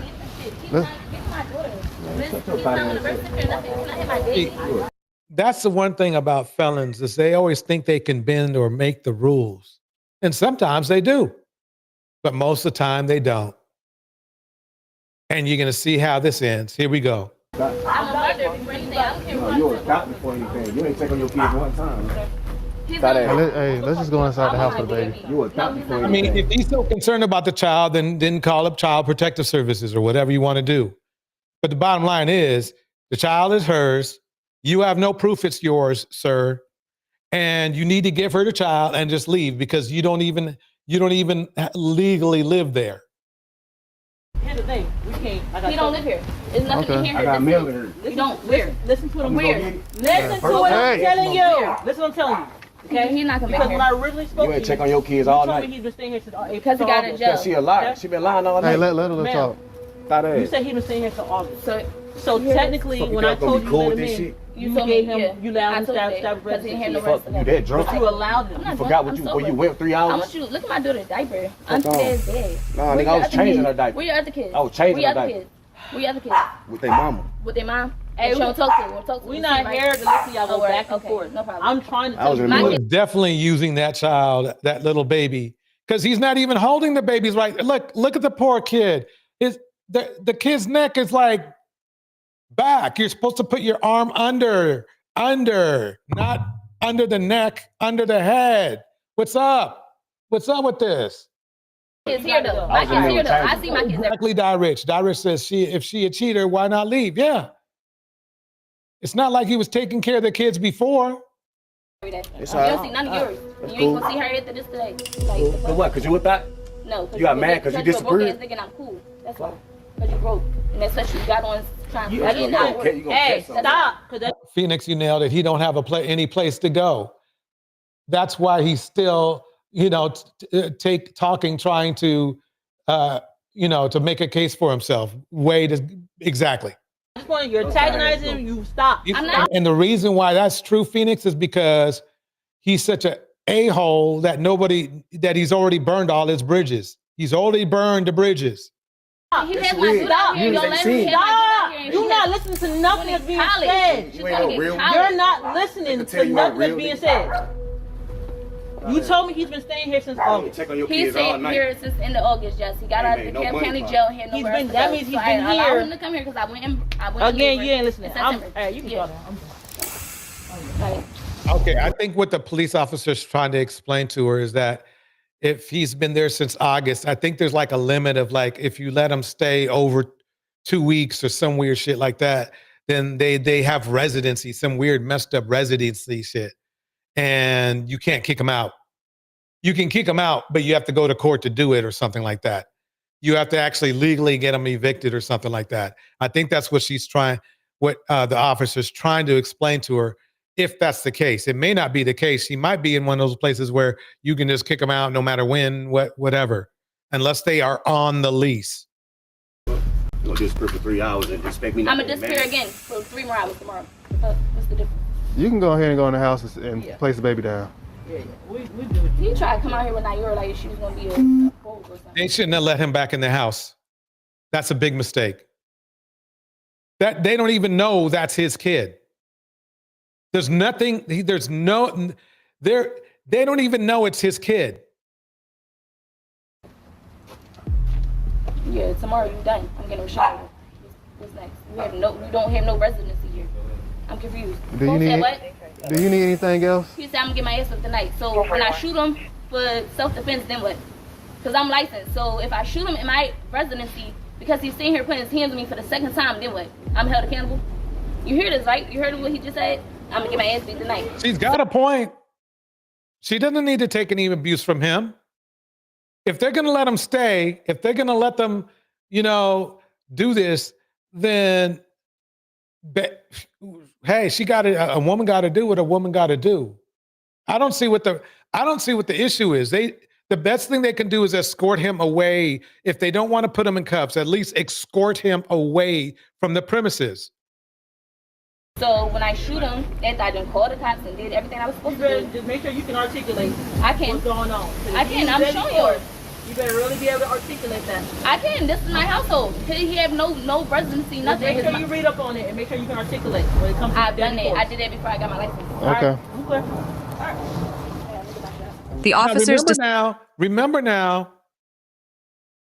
She gave the officers the complete rundown and the opportunity to simply remove him from the premises for a while. I've seen them do this to people, men or women, that have ownership of the house, but they say, look, you got to come down to us, you tell us a story, and then we'll bring you back to the house. Something. Watch. This is going to be a problem. Tam's in the house. Good seeing you, Tam. Tam says, man, this is why monks and nuns have peaceful lives. All they have to do is pray, serve God, and feed the poor. No drama. Tam. Well, we hope we that's the plan, Tam. But unfortunately, some preachers or some pastors, it don't work like that. But here we go. Decision to leave at this pivotal time would prove to be a well said, though. And then, Anna Zoretic, how can you sleep in peace with a violent dude like that in your house? Bars. Crucial turning point. The prosecution would later argue that the officers were justified in leaving because they saw no immediate danger, just a quarreling couple Okay. who needed to cool off. The defense, however, would paint a far more disturbing picture. They argued the officers had abandoned a domestic violence victim despite clear warning signs, her multiple 911 calls, her documented fears of assault, and her repeated pleas for protection.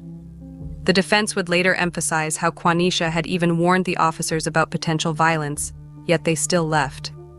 What happened in the next 4 minutes after their departure became one of the most contested aspects of the case. According to later court documents, an argument continued inside the home, but accounts of what followed differed dramatically. The prosecution claimed Quanisha had acted with calculation, deliberately going to her car to retrieve both a metal tire iron and her gun before returning to confront DeMonte. Now, I don't get. Why is that alarming when she just told the officers that this guy and showed in the text that this guy said, I'm going to beat your butt? What? It's not like it's not like the guy's 5'2", he's not like Prince's size or something where, that cannot happen. What's going on here? Defense maintained she only got these weapons after the situation escalated further, fearing for her safety after previous assaults. The metal tire iron would become a crucial piece of evidence in reconstructing these events. Prosecutors said she struck him with it before shooting, pointing to this as proof of premeditated violence, and even pointing to DeMonte's own dying words to the officers. Wait, man. You with the little thing first, bro. Hurry up, Did she shoot you? Yeah, before I die. Paramedics rushed DeMonte to Emory-Hillendale Medical Center, working desperately to save him. Despite their efforts, the single gunshot wound to his chest proved fatal. DeMonte Smith was pronounced dead shortly after arrival. Back at the scene, officers immediately placed Quanisha in handcuffs and led her to the back of a police van. The state would pursue the most serious charges possible, charging her with malice murder and felony murder. If found guilty, she would face the prospect of life behind bars. You going with her? You going with her? We're gonna go up to the same building, okay? Give mommy a kiss. Give mommy a kiss. You going with her? Okay. It's okay. Give mommy a kiss.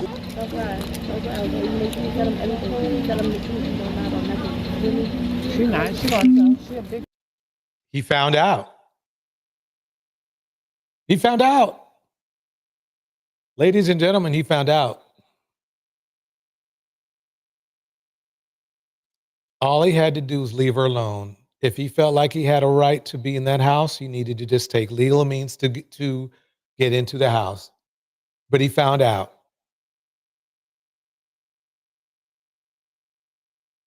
She got this. Give mommy a kiss. No, you're not gonna cry. I am gonna cry. Okay. You're not gonna be without them. Quanisha Johnson would eventually stand trial in August 2023, 9 months after DeMonte's death. As the trial began in DeKalb County Superior Court, prosecutors called their first witness, DeMonte's ex-girlfriend. Her testimony revealed a crucial detail. She told jurors that DeMonte had asked her to order him an Uber from Quanisha's house. Phone records confirmed that the rideshare vehicle was already en route when the shooting occurred, suggesting DeMonte had planned to leave the situation entirely. A great person. He always laughing, caring, very oriented, always. That doesn't mean he wanted to leave the situation. I don't see how they came to that conclusion, but let's keep it going. Yes, YC Canales, it is painful. It is sad. Laughing, joking. He was just a great person. Following the ex-girlfriend's glowing character testimony, the defense revealed a very different side to DeMonte. The jury would hear about an extensive criminal record, including an arrest just 4 months before his death in July 2022. The charges included possession of a firearm during the commission of a felony and possession of marijuana with intent to distribute. More damaging still, at that, there you go. the time of that arrest, the Monroe County Sheriff's Office had active warrants out for charges of stalking and probation violation. This history Here we go. of violence and criminal behavior, according to the defense, would support Quanisha's claims of feeling threatened that night. Next to take the stand was Quanisha's 7-year-old daughter, her testimony would prove contentious. In her initial statement to forensic child interviewers immediately after the shooting, she had described seeing her mother hit DeMonte with a pole before firing the gun. But now, months later at trial, her story had changed dramatically. She testified that it was actually DeMonte who had struck her mother, not the other way around. This led prosecutors to suggest that the young girl might have been coached to change her testimony in her mother's favor. Phoenix Soul says the ex-girlfriend is on BS. Ain't no way he just became a POS with this one girl. Bars. Yeah, she lied. I mean, the guy has a rap sheet as long as my arm. That is crazy. That is just straight up crazy. I'm trying to see if there's a way I can drop a link, but my system's messing up.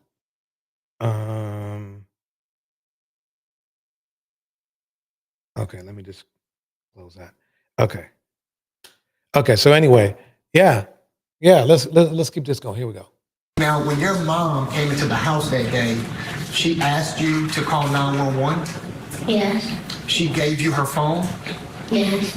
And did you know that there were police already outside that day? No. Okay. Did she tell you why she wanted you to call 911? Because he was hitting her. Okay. And was she scared that he was going to hit her?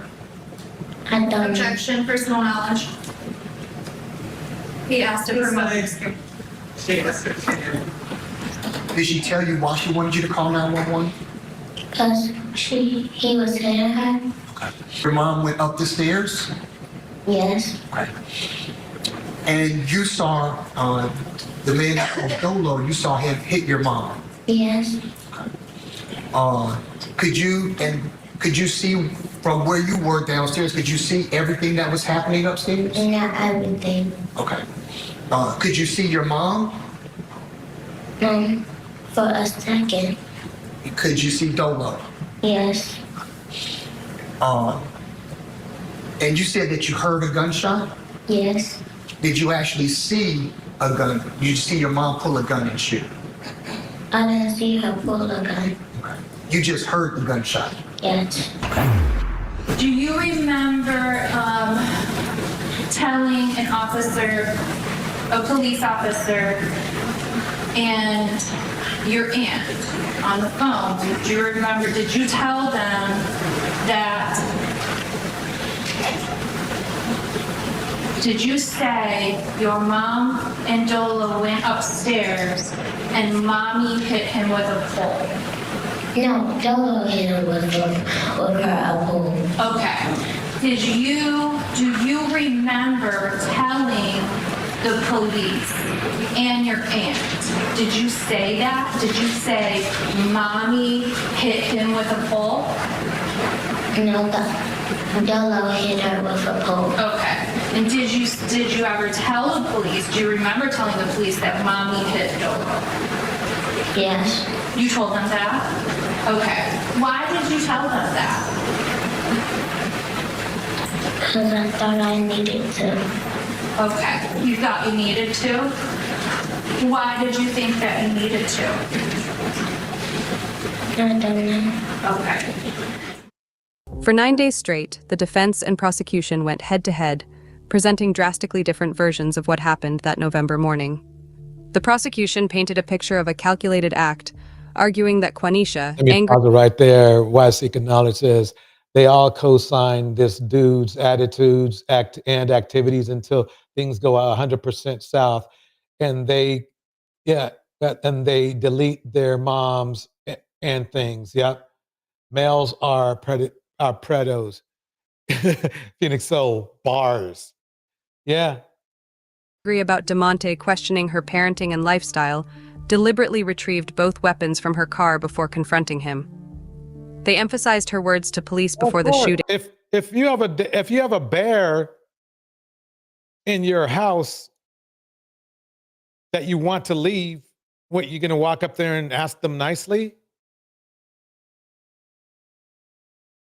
Suggesting she had already decided what she would do. The defense portrayed a frightened victim who had done everything right, calling 911. Phoenix Soul says, Phoenix Souls, I bet she's hating her decision for ever speaking to him in the first place. Multiple times, begging for police protection, and only resorting to violence when abandoned by law enforcement and left alone with someone who had previously assaulted her. They pointed to DeMonte's threatening messages and his history of violence as evidence that Quanisha's fears were well-founded. Quanisha Johnson pleaded for protection. Yeah, she did. She repeatedly told him to remove him from the premises. Even if he had a right to live there due to some weird law, they have the ability to remove him until they feel he is safe. She told him and she showed them that he threatened her. That should be enough right there. What in the hell's going on here? Cried for help. And she was left defenseless by police officers who knew better. She was left defenseless against a serial abuser by police officers who knew better. DeMonte's holding his infant child, and she fearlessly approaches DeMonte and tries to grab the kid. And then, not only that, the entire time, y'all get to hear she says things like, that's not even your baby. That's not even your kid. You're not even on the birth certificate. I'm gonna disappear again for 3 hours. What are you gonna do? I don't see anything wrong with that. If that's all the prosecution has, they got a problem. Do that. After weighing days of emotional testimony and complex evidence, the jury delivered their verdict. While acquitting Quanisha Johnson of malice murder, they found her guilty of voluntary manslaughter and all remaining charges. The decision set the stage for what many legal observers considered an unusually nuanced sentencing from Judge Shondiana Morris. Rather than imposing the prosecution's requested 25-year sentence, Judge Morris structured a 20-year term that acknowledged both the gravity of the offense and the circumstances surrounding it. 20 years? The sentence was divided into 3 distinct phases: 5 years in state prison, followed by 5 years of home confinement, and concluding with 10 years of probation. The conditions of her home confinement period were precisely defined. Quanisha would be permitted to leave only between 6 a.m. and 6 p.m., and solely for specific purposes: work, which she was required to maintain, medical appointments, or her children's school-related activities. The judge also included a strict prohibition against having anyone with a felony conviction in her home during the entire duration of her sentence. In what legal experts deemed a significant departure from typical proceedings in manslaughter cases, Judge Morris granted Quanisha an appeal bond. This critical decision meant that rather than beginning her prison term immediately, she would remain under house arrest while her attorneys pursued an appeal of her conviction. When granting this unusual reprieve, Morris specifically cited the sequence of events leading to the shooting, noting that Quanisha had called the alarm company, called local law enforcement, not once, not twice, but 3 times before the fatal confrontation. So let me pause that right there. So basically, she's technically out. She's not in prison right now. And I believe they didn't put her in because I believe they feel that not that she's innocent, but that she did everything she could do. She did everything she could do to protect herself. The police might get in trouble. Actually, the police might get in trouble. Anyway, I was hoping to keep the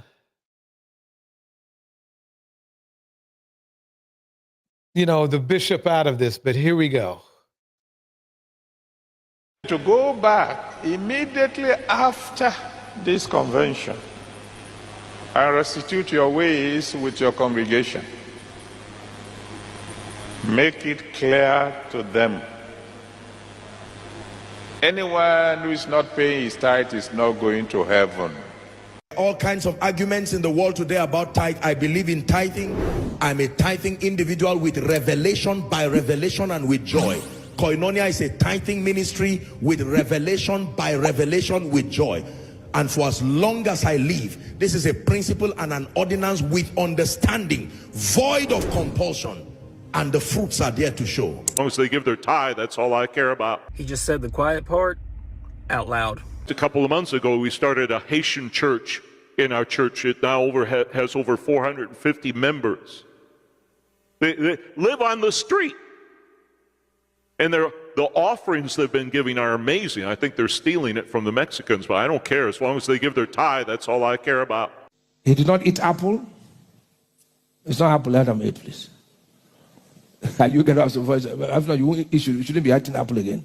That means after you eat apple, you already committed sin. And that's some of you ate apple even yesterday. Adam touched the tithe. Adam did what? The tithe was the only thing God told him not to touch. He said, this one is yours, but this is mine. Don't touch it. So every time you touch your tithe, you are living in dishonesty. You're living in what? Let me pause for a minute because y'all are dropping some gems up in the chat. Angela says, damn, she is now a felon just because she was lonely and got into a relationship with a violent Dusty. Phoenix Soul says, right. Here we go. And then Phoenix Soul goes, oh, hell no. Yeah, welcome to the church part. Bishop. Tampering with that which God impregnates 12-year-old. Church turns blind eye. How the church destroys the black community. Here we go. has told you not to touch. Many Christians. I don't believe the church in general destroys the black community, but since it's been, let's say, the leadership has become corrupt, it doesn't help. It's that's where it's going. The idea of how church and God are is not so bad. It's how it's distorted. Not honest with their tithing. And as y'all know, I don't believe in that. I don't believe in that rib thing. I did a whole video on that. Are you hearing me? They touch it today. They say, God, forgive me. Now listen, every time you willfully disobey God, there's a consequence. There's a what? I think it's 50% of churches are well-meaning. And of that 50, 25% are probably not well run. But then the other 50% are money grabs. And they're willing to go. This one here is even twisting the scriptures, talking about how Adam, it was tithe that he ate. Every day we'll be talking about scammers, but nobody wants to talk about how these so-called men of God are scammers. The OG scammers, if you want to even keep it 100, nothing but a bunch of criminals in suits, and their weapon is the Bible. That's what they be using to rob people. It is wrong to limit you to 10%. At a time when some of you should be 20%, 30%, 40%, 10% should be for beginners. You must give that offering and you are refusing. You will die. Stand up. I don't want you seated. You're refusing to give that offering and you're refusing. You will die. You will die. Did you hear what he just said?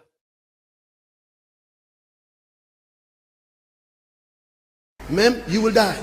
Yes, Papa. Witches will kill you. You will die. You literally can't make this ish up. They are even willing to go to the point where they are threatening people with death.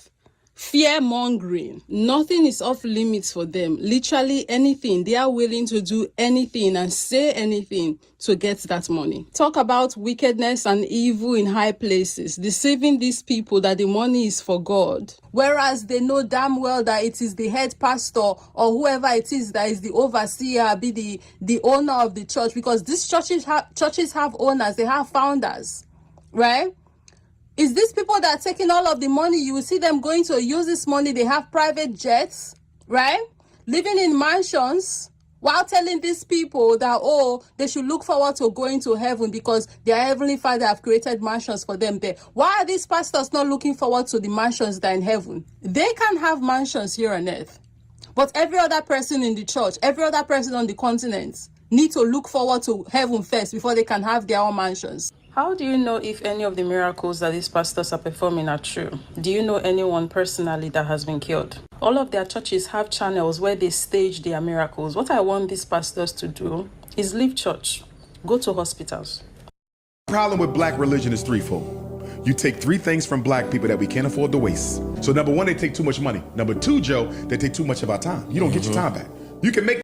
This is funny coming from a dude who said he was going to open a school and never did. That money back. You can't make your time back. Bible study, Sunday service, Sunday morning service, Sunday night service, gospel choir, Thursday. Why are you taking all this time and you're not giving us nothing? And the third thing that they take from us that we can't afford to waste and have misuse is hope. The black church abuses our hope by constantly making you feel Jesus or Muhammad going to come and make everything right when the time is right. And that's why black... He does. That's what you do, bro. So what makes you any better with your fake school? I mean, he has enough money to at least have he has enough money to at least make a low-end school. He ain't even done that. He hasn't even done that. So is absolutely comfortable with people taking their entire bonus and salary and giving it to the church as tithe. And don't come at me with, it only happens in Pentecostal churches, because that is not the truth. It happens across denominations.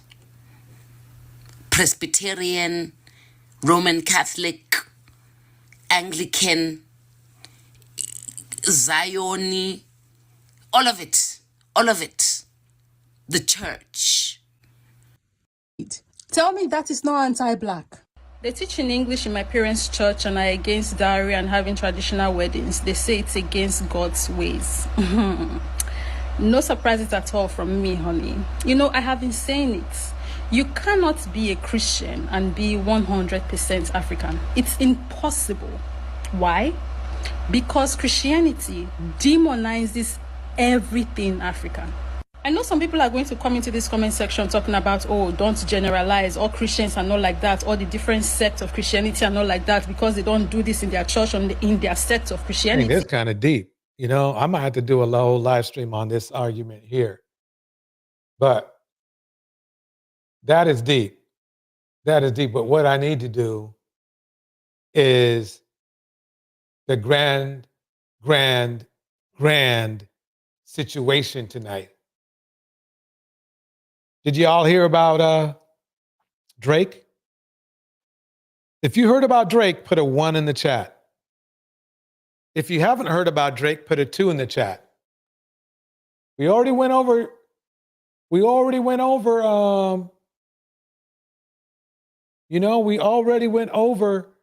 all the other rappers. Check this out. Check this out. To that effect, right? So, check this out. Let me see if it's the one right. There we go. Here we go. Essential part of that crime. When you went to spend that blood money on sneakers and jerseys, you revealed to the court the value you place on the human life that was taken. Dedrick Williams was in a Broward County courtroom for violating his probation in a previous grand theft charge. He is also charged with the murder of rapper XXXTenacion. Detectives say Williams killed the rapper as he left a motorsports store in Deerfield Beach. And at the conclusion of this evidence, you'll find that Dedrick Williams, Michael Boatwright, and Trayvon Newsom are guilty of first-degree murder and guilty of armed robbery in this case. The trial of 3 men for the murder of rapper XXXTenacion. Y'all won't believe what's going down right now. Things are getting wild in the court case surrounding XXXTentacion's death. One of the convicted killers, Dedrick Williams, is now claiming that Drake was somehow involved in the Red Rum. I know, it sounds insane, but the proof he's dropping in court is about to blow your mind. Stay tuned. that is crazy. But it just shows you that the crazy, I mean, even Drake is in this dust. Because we're diving deep into these shocking allegations and what it could mean for one of the biggest names in hip-hop. The backstory. So here's how it all began. José Dwayne Ricardo Onfroy, popularly known as XXXTenacion, was born on the 23rd of January 1998 in Florida, USA. The young man flourished and made an entry into the music industry where he took the world by storm as a rapper, with his unique emo-style rap and personality racking him many fans, producing hits such as Moonlight and Look at Me. X was no stranger to controversy because of his countless troubles with the law, but he was still beloved among the young people as many of them related with his type of. Here's where it gets sad. The rising star's career didn't last long, as everything came crumbling down when he tragically passed away on June 18, 2018. X was shot multiple times just outside a motorcycle dealership in Deerfield Beach, Florida. He had just withdrawn $50,000 and was leaving the store with a friend when an SUV blocked their way, with all this being captured on security cameras. Two armed men came out of the SUV and a heated exchange ensued where they fired shots at X and made away with the money. Surveillance cameras captured the ambush of rapper XXXTenacion as he prepared to leave a Deerfield Beach motorcycle dealership last June. The cameras show a vehicle block the rapper's exit, and then men jump out of the vehicle and confront XXXTenacion. The saddest bit was he was just 20 years old and at the peak of his music career. Gone too soon, so they say. An appeal is filed. Is Drake involved? In the wake of X's death, 4 suspects were arrested and a trial was held. One of the suspects... Is this crazy or what? Robert Allen, however, turned on the rest and cut a deal with the feds, leading to the other... He got out of that. Somebody's got to cut a deal. Somebody's got to cut a deal. Other 3 being found guilty of all the counts and were then sentenced to life imprisonment with no possibility for parole. Talk about a proper backstabbing. After Dietrich Williams realizes that he doesn't have a mask to rob people, what did you guys decide to do? Where? Who drove to Regal Motorsports? However, the plot thickens even more as one of the cons, Dedrick Devin Williams, is now filing documents to get an appeal. Dedrick and his legal team are basing his petition with the angle that he did not get a fair trial, as is the law. They claim that some crucial evidence was ignored and excluded from the trial, and the evidence might just blow up the whole entertainment industry. They dropped a bomb by naming Drake in the middle of all this, which is turning the situation from bad to worse for the famous rapper. Turn of events, rapper Aubrey Graham, also known as Drake, may actually be linked to late rapper Hassaf Onfroy, also known as XXXTenacion's murder. This may actually be more than just rumors. Dedrick Williams, one of the men convicted in the tragic killing as the getaway driver of the late rapper's death, is Think about it like this. Why would 3 dirty, low-down deleters name Drake of all people out of the blue? There's just, you can't say they were doing it to try to save their, well, they were, but you can't say it like it's, there's some connection. That's what I'm saying. There's some connection here. And this is the thing. I'm sure Drake thought he was slick. Let's put it that way. His conviction after evidence was not allowed in court, according to his attorney, Marcisio Padilla, who is appointing Drake as a possible suspect. Williams' attorney Padilla argues that the jury didn't hear all the facts. Well, it seems Drake just can't catch a break. Mauricio Padilla, a member of Dedrick's defense team, explains in detail in an interview with Jesse Weber what exactly is going down. So get this, prior to his death, X had made a controversial post on his Instagram saying that if he was found dead, Champagne Papi is the one to blame. Well, despite X and Drake having beef, which seems to have been quite terrible, that was a pretty wild statement to make. And then Champagne Papi is Drake's handle on, I believe, Instagram. X ends up dead. So was Drake really involved? Even if he wasn't, it's not looking good for the big dog. Prior to him being murdered, he had posted on Instagram, if anybody kills me, I'm snitching right now, it's Champagne Papi. I'm paraphrasing, but something to that effect, right? So, imagine, the decedent said prior to his death, if anybody kills me, it's Champagne Papi, which is Drake's Instagram name. XXXTentacion's feud with Drake. Y'all, it's clear as day that these two had major beef. It's quite the norm for young and upcoming rappers to start a beef with other big names in the industry in an effort to catapult their careers into the right direction. And it looks like X might have just stolen this tactic from the great playbook beefing with Drake pretty bad. This all started back in 2017 when Drake was on tour. He dropped snippets of his new music KMT, which many people considered a great banger, but not X. After Drake released the tease, many people started making comparisons, saying that the song at the start sounded extremely similar to X's song Look at Me. Now we all— Dang, so basically they had a beef because he was stealing X's, and he does steal. Drake is known for ripping other people. No, this was definitely a bomb waiting to explode. Drake then put out a statement saying that he admits the first two lines might sound like X's hit, but quickly denies ever ripping off the young rapper's song. He says he's shocked that people would think— Wait a minute. You just admitted that you took elements of his song. That's a ripoff. Drake, what are you talking about, bro? Bro, look, you got some problems, bro. You got some problems because if there's anything that's a motive, it's money. I never heard of this X guy. I never have. I barely heard of Drake, really, quite honestly. But man, Drake's in some trouble. Drake's in some trouble. He would do something like that, saying he's not that dumb and not that kind of a person. Drake, he was supposed to contact one of my managers, so he doesn't do it. That same week, bro. Demon just got out of can. I gave my bro. I hear that in my dad. Hey, can't keep my in my past. Hey, my bitch don't love me no more. Hey, she kicked me out on life, bro. Now we all know X wasn't about to just stay in the background in all this. He saw this as an ultimate opportunity and took to it gracefully. He took to Twitter where he bashed Drake, responding by saying Drake's you can't blame the kid.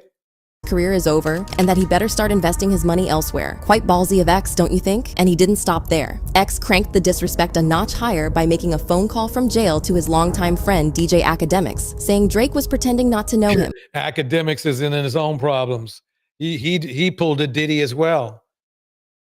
Adding that Drake had reached out to him through a mutual friend and given him props in an interview. And there's more. X's former manager Adam22 refuted Drake's claims of not knowing X before his KMT song on the No Jumper podcast. He confirmed that Drake's team had previously hit up DJ Carnage before KMT and had a discussion about working together with X. Interesting indeed. And it gets even juicier.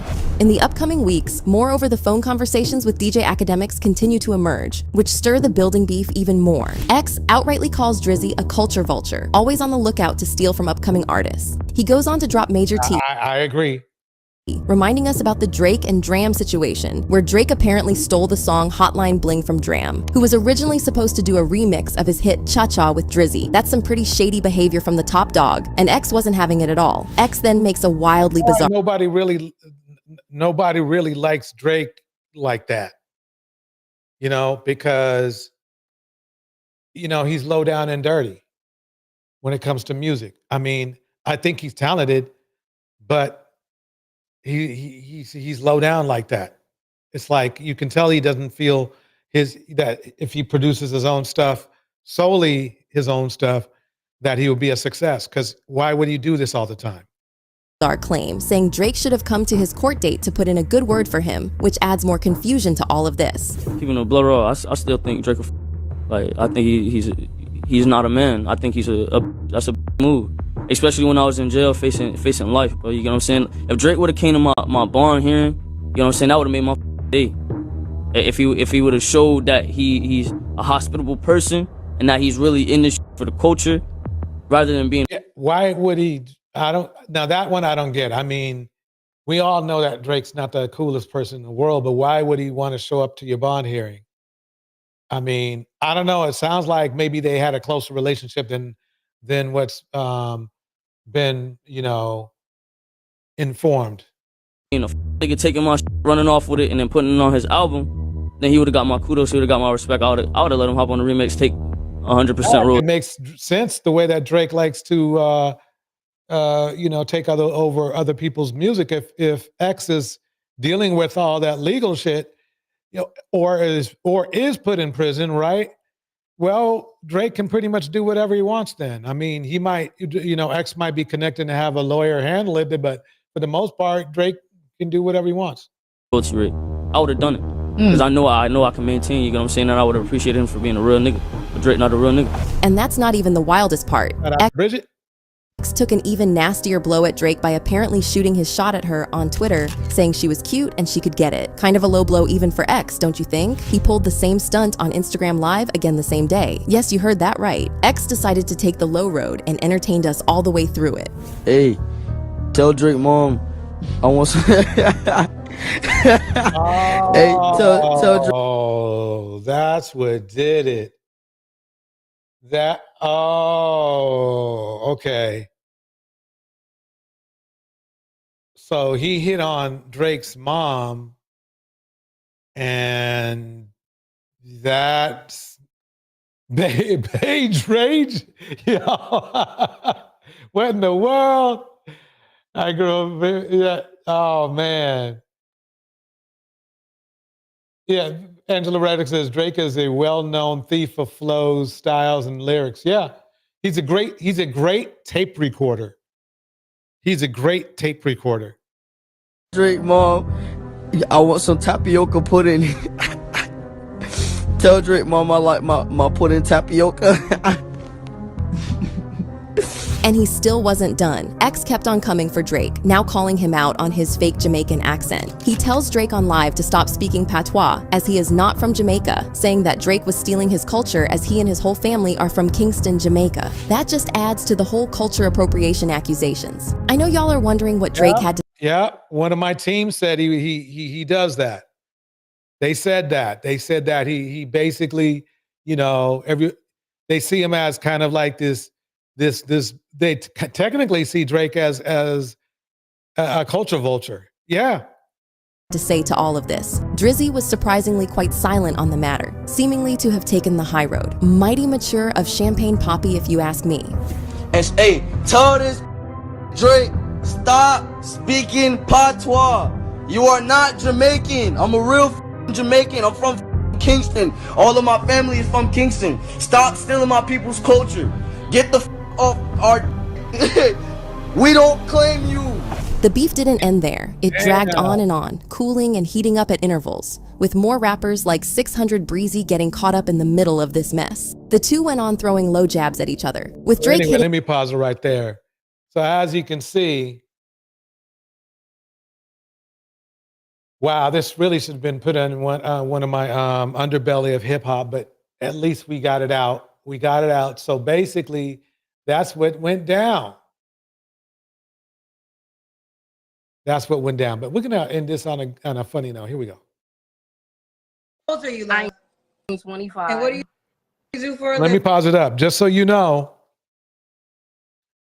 there's a very good chance Drake's in big trouble because they actually I forgot to add this in there.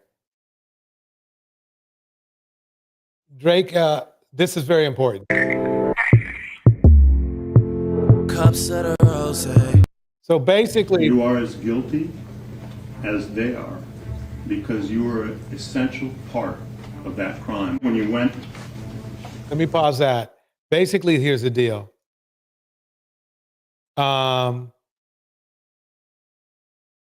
Drake really got himself into some trouble. I think there's a strong possibility he was in it. I do. I'm not going to say, oh, I know for sure, because I don't. But what I do know is that he wants to be a gangster. As long as he can stay clean, he'll do anything. As long as he can stay clean, he'll do anything. And now these guys are going to sing. They're going to fly like an eagle, or maybe sing like a bird to the feds. I mean, it's so weird how they all rock like this. I mean, look at all this destruction, but they want women. And this is funny how I'm spinning it like this, but think about it. They want women to obey them, and they out doing shit like this. Fly like an eagle. Fly like an eagle. Let me shut up. That's Phoenix Soul's thing, not mine. That's Phoenix Soul can sing, not me. Let me not break everybody's ear and watch my numbers drop because I can't sing. But let's here we go. I'm gonna put this in. Yeah, here we go. Hospital. Oh, not the bedroom, the back room. Oh, the back room. I was like, it looks like you're at a hospital. So bottom line is this: we're gonna have more Drake, really not. I wouldn't call church and religion the same thing. Let's get that clear. There's religion, there's belief, there's spirituality, and then there's church, which is turning into be more of a business model. So we should see those as different items. But anyway, let's get into this. Here we go. No, I'm at my job. I'm on a double. It's my third double. Okay, Renee, now you gotta get it together. Here we go. Renee, how old are you, love? I'm 25. On her third double. That she's working hard for the money. What do you do for a living? I am a certified nursing aide and a certified home health aide as well. Certified nursing aide. You have any kids? Oh, she's making that money, and I could tell she's working hard because she got the dark eyes from working working 8 hours, sleeping 1 hour, that kind of thing. That's what doubles are all about. Why Seeking Knowledge breaks it down. Phoenix Soul breaks it down. When Drake first came out, he was adamantly saying, "Diss me and you'll never hear a reply." Wow, that was a lie. And then Why Seeking Knowledge says, "Does this mean Aubrey has a big thing?" LOL Cat said that everybody with a big one was gonna pay in 2024. Dang. Sure enough. Here we go. I do. I have one 1-year-old. I have a daughter. Okay. Why you not with the dad? Tubi actress is crazy. Say what happened? I see somebody say Tubi actress. A lot of people from the 252 is on Tubi movies. Where I'm from, it's a lot of people on the Tubi movies. So. Tubi is like, I think, listen, y'all might be trying to diss it, but Tubi got a lot of money. Okay, a lot. So y'all can say y'all can joke if you want to, but Tubi is doing very well because the moments just like these, the moments like Tubi's Brian in the Black Place, they get free advertising, child. So you thought she was dissing her, but Tubi y'all can say as much as y'all want about my teeth. I love my smile. Y'all not gonna dim nothing. I do not care about that. Wait a minute. I'm crying. We're trying to talk about her teeth. When there was a dude on here not more than 2 weeks ago missing a whole tooth, his teeth were like brown, and he was a gutter mouth, and they're trying to talk about her. I don't get it. And I swear, and I went over to Kendra's things, and I said, man, this dude is no good. He didn't get his teeth done or nothing like that. He says he makes all this money, but he's missing a tooth. He couldn't even spend a couple $1,000s on his teeth to get them straight. Yet he's saying he's a baller. No. And they came at me. They were like, oh, what's wrong with his teeth? I mean, they're not that brown and anything like this, and all this kind of stuff. And it's funny. And then now they turn on this woman here. Her teeth are white clean. They look fine to me, So do you see the hypocrisy? Here we go. Can't help it when y'all be saying what y'all be saying, but I don't really care though. I know I'm beautiful and I love my smile. So okay. Good for her. Good for her. We got Renee, New Jersey, 25, certified nursing aide, 1-year-old daughter. Why not with the dad? He's in jail. What happened? He like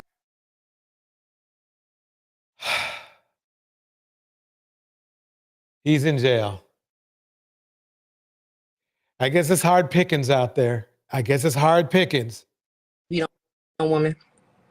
Ooh. Did he hit on you? Yeah. Okay, well, I'm sorry. I'm sorry you went through that. And he was abusive too. It doesn't this sound like a repeating record, like a broken record that goes over and over again? Dudes from jail putting their hands on women. She might want to do what Quenisha did. I'm not for real. You know what I mean? I mean, wow.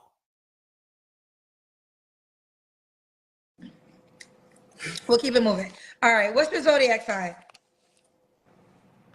What's your zodiac sign? I am a Taurus. Oh, when's your birthday? May 7th. Oh my God, that's my birthday. Oh, for real? May 7th is my birthday. Birthday twin. Okay. Okay. You like maybe my third. Well, I'm older, but I think there was one girl that was same day, same year. All right, birthday twin. Okay. Yeah, okay. So Renee, we're gonna start here because this will be something that men will say. What will you say to the man that is concerned you have a 1-year-old and the daddy's in jail? I really don't have no concerns. I mean, it's normal. Everybody go through something. Everybody got a story. I don't really know. I mean, I work. I take care of my child. I mean, I do it without them, so I don't really necessarily know what they're going to want. I mean. Quite honestly, not that it's her fault, but quite honestly, the way the climate is, she should just focus on taking care of her child for a couple of years because you don't want anybody, you don't want these dudes around your kid. Out of jail anytime soon? He's supposed to be, but I'm not sure. I don't really know the details on that right now. Well, I guess the concern can be if this is for a guy that would be serious, right? Right. Not a guy that be trying to just sleep with you. Heck no. You know, is there going to be drama when your child's father gets out of jail? No, like, I don't know. What is that dynamic? Huh? No, me and my child's father were actually cordial. Angela Reddick hit it perfectly on the nail. I wish our women would stop picking guys from the bottom of the barrel. Angela, it appears that the Kevin Samuels ideology is starting to wear down on women, and it's making them choose lesser men. I mean, this woman right here is a nurse practitioner. She's making decent money, that's for sure, especially if she's working doubles and whatnot. So there's no reason for her to be anywhere near some dude like that. And I mean, I can sincerely say you can do a lot better than that. If you ask a guy if he's ever been to jail or prison, or a run-in with the law, or they have a bad temper, if they say anything, that means yes, you should be on the next thing, smoking in the opposite direction. That's all I'm going to say. Here we go. I don't do no drama, so I don't really have to worry about that. He know that this not none of that. Now, Rich, I never did hear of Sky the Finest. Break it down for me. No, like, we cool. Like, we just don't have no problems. He know that I do my own little thing, whatever it is, what it is. So, Okay, we got it. All right, let's keep going. So, Renee, New Jersey, 25 Taurus, certified nursing aide, mom to a 1-year-old daughter, never married, right? Never married. Okay. What Phoenix states, Angela Reddick, the bottom of the barrel is the dating pool, in my opinion. Why you say it like that? Because I don't know. Right now, I'm just young. I'm just focused on being a mom, and like I don't like to put pressure myself into anything like that. I want God to just let that happen. You know what I'm saying? So, yeah. So here's the deal. I mean, I'm quite sure your daughter is beautiful. Did you ever think about marriage? Like, do you want to be a wife, or that's not? Yes, I do. I would love to be a wife. So did you not think about? Did anybody ever talk to you about maybe being married before you had a baby, or no? Yes. I grew up in church, so that's an automatic. But my baby dad, it was supposed to be like that, but I can't be with no man that put his hands on women. I'm sorry, I just can't. I can't make it work for nobody. I'm not gonna force myself to be with someone like that. Amen to that. But unfortunately, why'd you have his kid? That's the problem. I'm only 25. Like, I got plenty more years to find somebody that's not going to be like that. Okay, no. That's a great point. I don't think anybody's going to tell you to stay with a man that will put their hands on you. Okay, right, now let's go. So we got Renee, New Jersey, 25 Taurus, certified nursing aide, mom to a 1-year-old daughter, never married. What kind of man you looking for? Honestly, I just want a provider. Like, I'm not saying I need somebody to pay all my bills or something like that, but you know, just somebody that wants to help me feel, secure, safe. If I need, if I need to lay my head, I could do that. If I need some type of support, I have that. I'm from down south. I'm originally from North Carolina, so I've been in New Jersey for like 5 years. So I'm kind of like Southern old school a little bit of it. Like I don't know. I just want a provider. Like, I'm not really asking for too much. Okay. You don't think a provider? Well, how much money should he make? He should be making more than me, more than 60K. Okay. And when you say provide, what should She he makes 60K. She just out earned the majority of the men in her dating pool. That's gonna be a problem. But hey, it's not her fault. It's the men's fault for not making that kind of money. provide? First of all, he needs to be able to provide for himself. He needs to be able to take care of himself, have his own stability, his financial stability. However, And that doesn't mean taking care of yourself in prison. I want to make sure he can take care of himself before anything else. They have to have a job. No lazy stuff. Like, it's okay to be lazy, but don't sit here and be like, oh, I'm gonna work for 3 months and then I'm gonna give up and stop working. Like, we're not doing that. Just very respectful, God-fearing, definitely God-fearing. I need me a Corinthians 1. You feel me? I love Corinthians 1 love. So very God-fearing. What else? But this is the problem I have is like, if she seems very much God-fearing, but how in the fuck did you get with the criminal then? What that's the problem I'm having. Not trying to be judgmental, but how did that happen? I mean, I could see maybe he wasn't and then he was. I don't know. Somebody explain that to me. That's the only concern I have with what she's saying is like, maybe she had an epiphany and now that's what she wants. But you saw what happened with the young lady, Quenisha, who had to literally shoot the dude out of her house in so many words. And when men go to prison, don't buy into that, oh, I wasn't supposed to go to prison rap at all. If men go to prison, there was probably a really good reason why they went in most cases, regardless of what race they are. So please, if they're on that kind of time, you can't give them a break. That's what the bus driver theory was all about. That's what the light bulb theory was all about. It was all about giving, dudes who have a job, even a decent job, even only a moderate paying job or decent job, right? They're not trying to have you pay their light bill. Or not pay their light bill, but they're not trying to have you pay for everything but the light bill. They're not, because they're hardworking men. So that's the only concern I have with what she's saying. Way to say, Dr. Rich, you nailed it. They are part-time Christians. Yes. She wants the same thing every other woman wants, a unicorn, feeding soul. That's it. And you can't be shorter than 5'1", because I can't do the short men's no more. I'm sorry. You can't be under 5'1", and I'm 5'1", so no one's shorter than me. But I don't really want nothing too specific. Oh, and I'm not gonna lie, I don't really do the light skin, so that's a little evil, but that's it. You don't do light skin, you said? No. I do, but I don't. Aren't you light skin? For real. I'm a chocolate. I love me some chocolate. You're light skinned.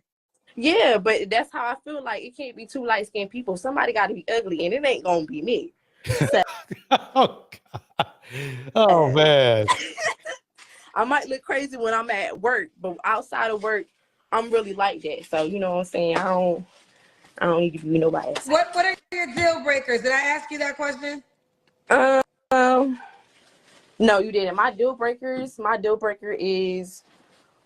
overly confident. Like, when your ego is a little too big. Like, I want you to be confident. I want you, I want you to think you're the issue, whatever. But not too much.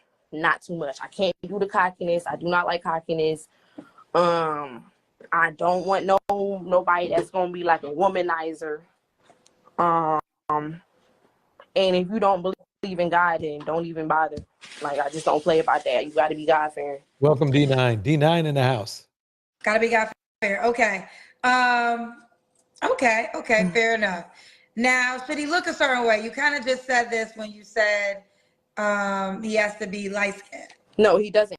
No, I'm saying not I be don't want him light-skinned. to be light-skinned. Right. So should he look a certain way? Just dark-skinned? I mean, if you want to be like it, you light skin, you can, because it is some light skins that are, that are attractive. It's just, I'm one of those people where, like, I don't like to be too much of I don't like to be with pretty people. Like, you can be pretty, but, like, you can't be, like, overly pretty, if that makes sense. Like, because I don't know, it's like when you overly pretty, you overly, like, cocky, and it's like, then, like, I don't want no man that's going to be in the bathroom longer than me, basically, if that makes sense. Okay, I understand what you're saying.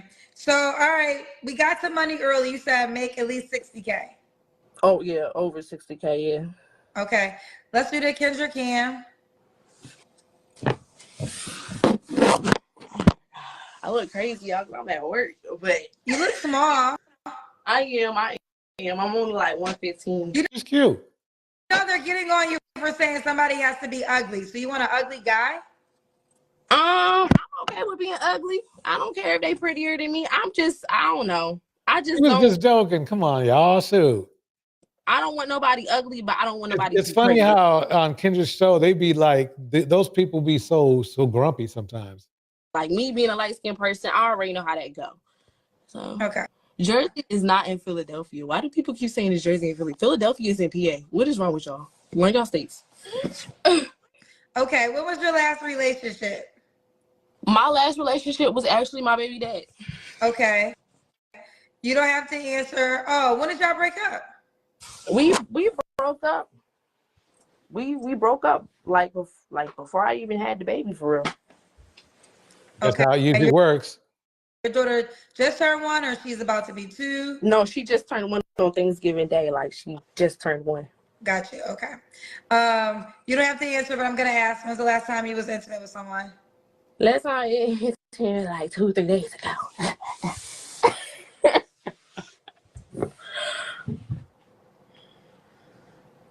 Fighting with my shoes off is crazy. Oh God! Just sleep with 2 to 3 days ago. I mean, you have to admit she has kind of a cool personality. It's goofy, you know. You like that kind of thing. She's cool. Yeah, D9 says, "I'm sorry, I'm confused." I don't blame you. We're confused with you.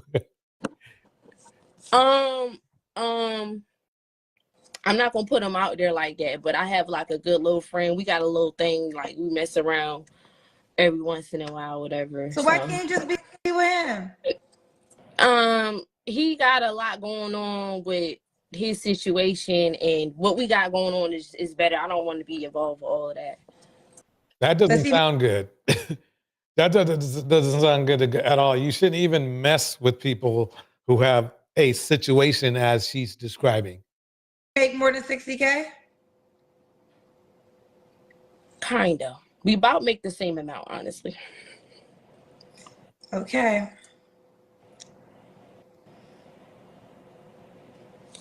Renee, they gonna get you in the comment section, girl. That's fine. It don't bother me. I don't look. I will say this, and I will say this.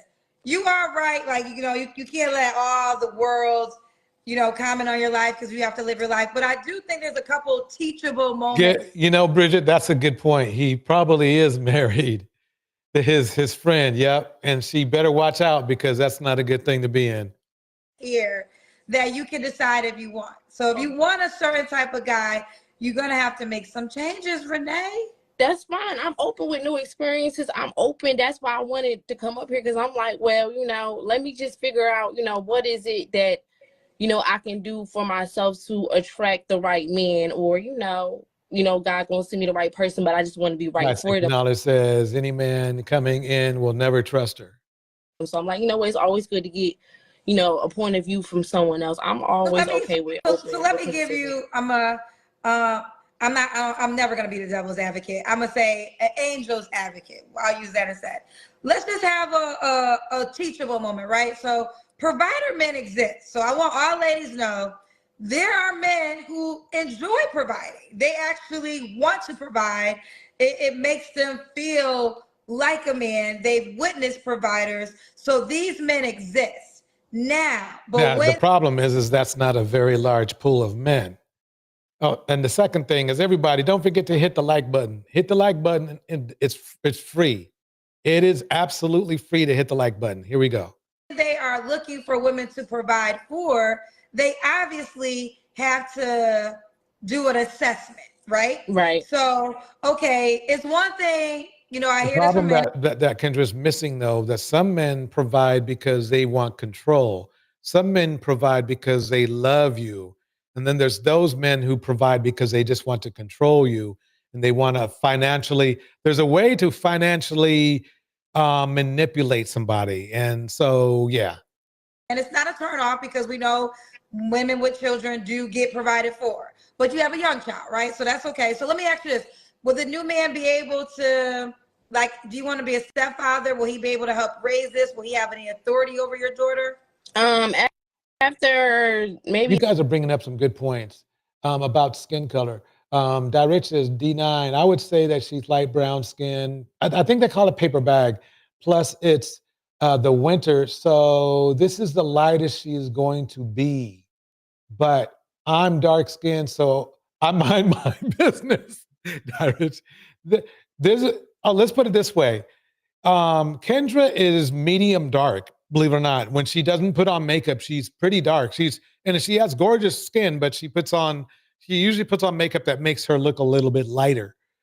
This young lady at the bottom, you can see she's like paper bag light. She's still light, but yeah, you get her under some sun, she could very well be just as dark as Kendra in a minute. So that's my opinion. Anyway, here we go. After 6 months, maybe. I mean, I got to get to know the person. Like, I'm just not going to allow them to just. A serious person. I'm not talking about a guy you're just dating. Yeah. A serious person. Yeah, okay. Definitely. All right. Yeah. So back to a provider. He's probably in a legitimate provider, not a street provider. A provider who has to work through stuff, get to where he is in his career, right? Right. So F them. Just stay away from them. She should just not even worry about. She can't, whether she feels like she's worthy of more or not, she can't afford that with a new child, with an infant. So basically, yeah. Let's see what we have going on. Any man, okay, I read that one. And then YC Canales says, I respect her free-flowing nature and honesty, but men will use it against her, unfortunately. Yes, and YC Canales, I couldn't agree more. And that's probably how she ended up in the situation she's in now. Okay, you have a young child. Okay, let's say you get past that. Now you have the child's dad is in jail. So we have to think, okay, how is this gonna be when he get out of jail? Might be dealing with drama from the baby dad. We just remember, everybody, if you haven't caught the earlier parts of this live stream, you definitely need to, because we just went over a young lady who literally had to shoot her man out of her, out of her apartment. I mean, out of her home, out of her lease. And it was crazy. She had to go to court and everything. It's all on this tape. So definitely check it out if you haven't yet. But this young lady here seems to be like the equivalent before all that going on. So I hope if there's anything you can learn from this video, is the comparison between somebody who's about to get in that situation right here, like this young lady, or the woman who's going through it now, because she's still under probation per se. And so, yeah. Who mad at him? No, by the time he even come home, I probably won't even be living over here, because I'm thinking about moving to Philly, honestly. So, well, I don't know what your custody thing is, but we don't have. Rich, you nailed it. She is young. She should raise her kid and get her bag. She can wait 10 years. custody. We don't have no custody on nothing. He didn't sign the birth certificate. So Okay, so he has no. Wait a minute. Did you hear what she just said? She literally said the same thing Quenisha said. Am I mixing up something here? But she just literally said what Quenisha said. Dude is not even on the birth certificate. Remember when Quenisha said that to the office, to the cops? Remember that, to the officers? Oh my God. A provider who has to work through stuff, get to where he is in his career, right? So, okay, you have a young child. Okay, let's say you get past that. Now you have the child's dad is in jail. So we have to think, okay, how is this gonna be when he get out of jail? Might be dealing with drama from the baby daddy who mad at him. No, by the time he even come home, I probably won't even be living over here because I'm thinking about moving to Philly, honestly. So well, I don't know what your custody thing is, but we don't have the custody. We don't have no custody on nothing. He didn't sign the birth certificate. So okay, so he has no father rights to your child at all, and you're gonna keep your child from him for the rest of your life. Ooh, I never said I was keeping my baby away from him. Okay, I just said he didn't have no rights because he didn't sign the birth certificate. So it's no Man, you see the complication with this? Man, I feel for her. Bridget nailed it. Keep in mind, she is making $60K with 2 jobs. She really doesn't have time for dating. Bars. Oh, Die Rich, don't worry. It's on here. You can listen anytime. You got the replay gang, the replay gang. So anyway, yeah, I play it back. Okay, let me see if I can play it back. If Phoenix Soul says play it back, I should play it back. Here we go. I'm gonna play it back just so everybody can get the vibe of what happened here.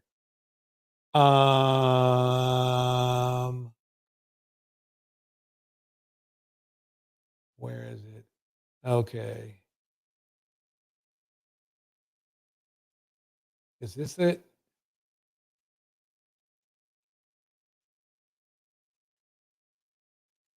No, it's not that one. Okay, here it is. Okay. Okay, let me fast forward. I'm 30 and still sugar. You 30 and still broke. Well, but I ain't gonna be long. Y'all got me freestyling up here. I'm playing. She disappeared for 3 hours. Like I'm mad. I'm at home watching her kids and my kid. She disappeared for 3 hours. She say anything? Did you say anything that will cause her to call her? What would you do if your girl go to work and then disappear with 3 hours? And you at home with her kids and your kid. I'm a snap. I snap. Oh, he just admitted to hitting her right there. Okay, so let's. Upon arriving at the scene, Quenisha disclosed to officers that she was a licensed gun owner and had her weapon with her. Following standard safety protocol, the officer instructed her to secure the firearm in her truck before they approached the house to speak with DeMonte.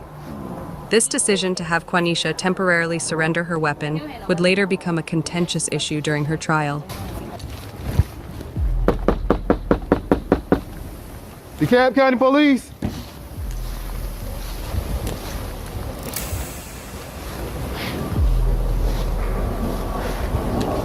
You got a key to it?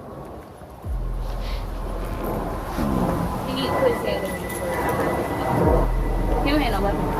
Unless it's like a super knife or something. He don't have no gun. I stand by till I get another officer out here.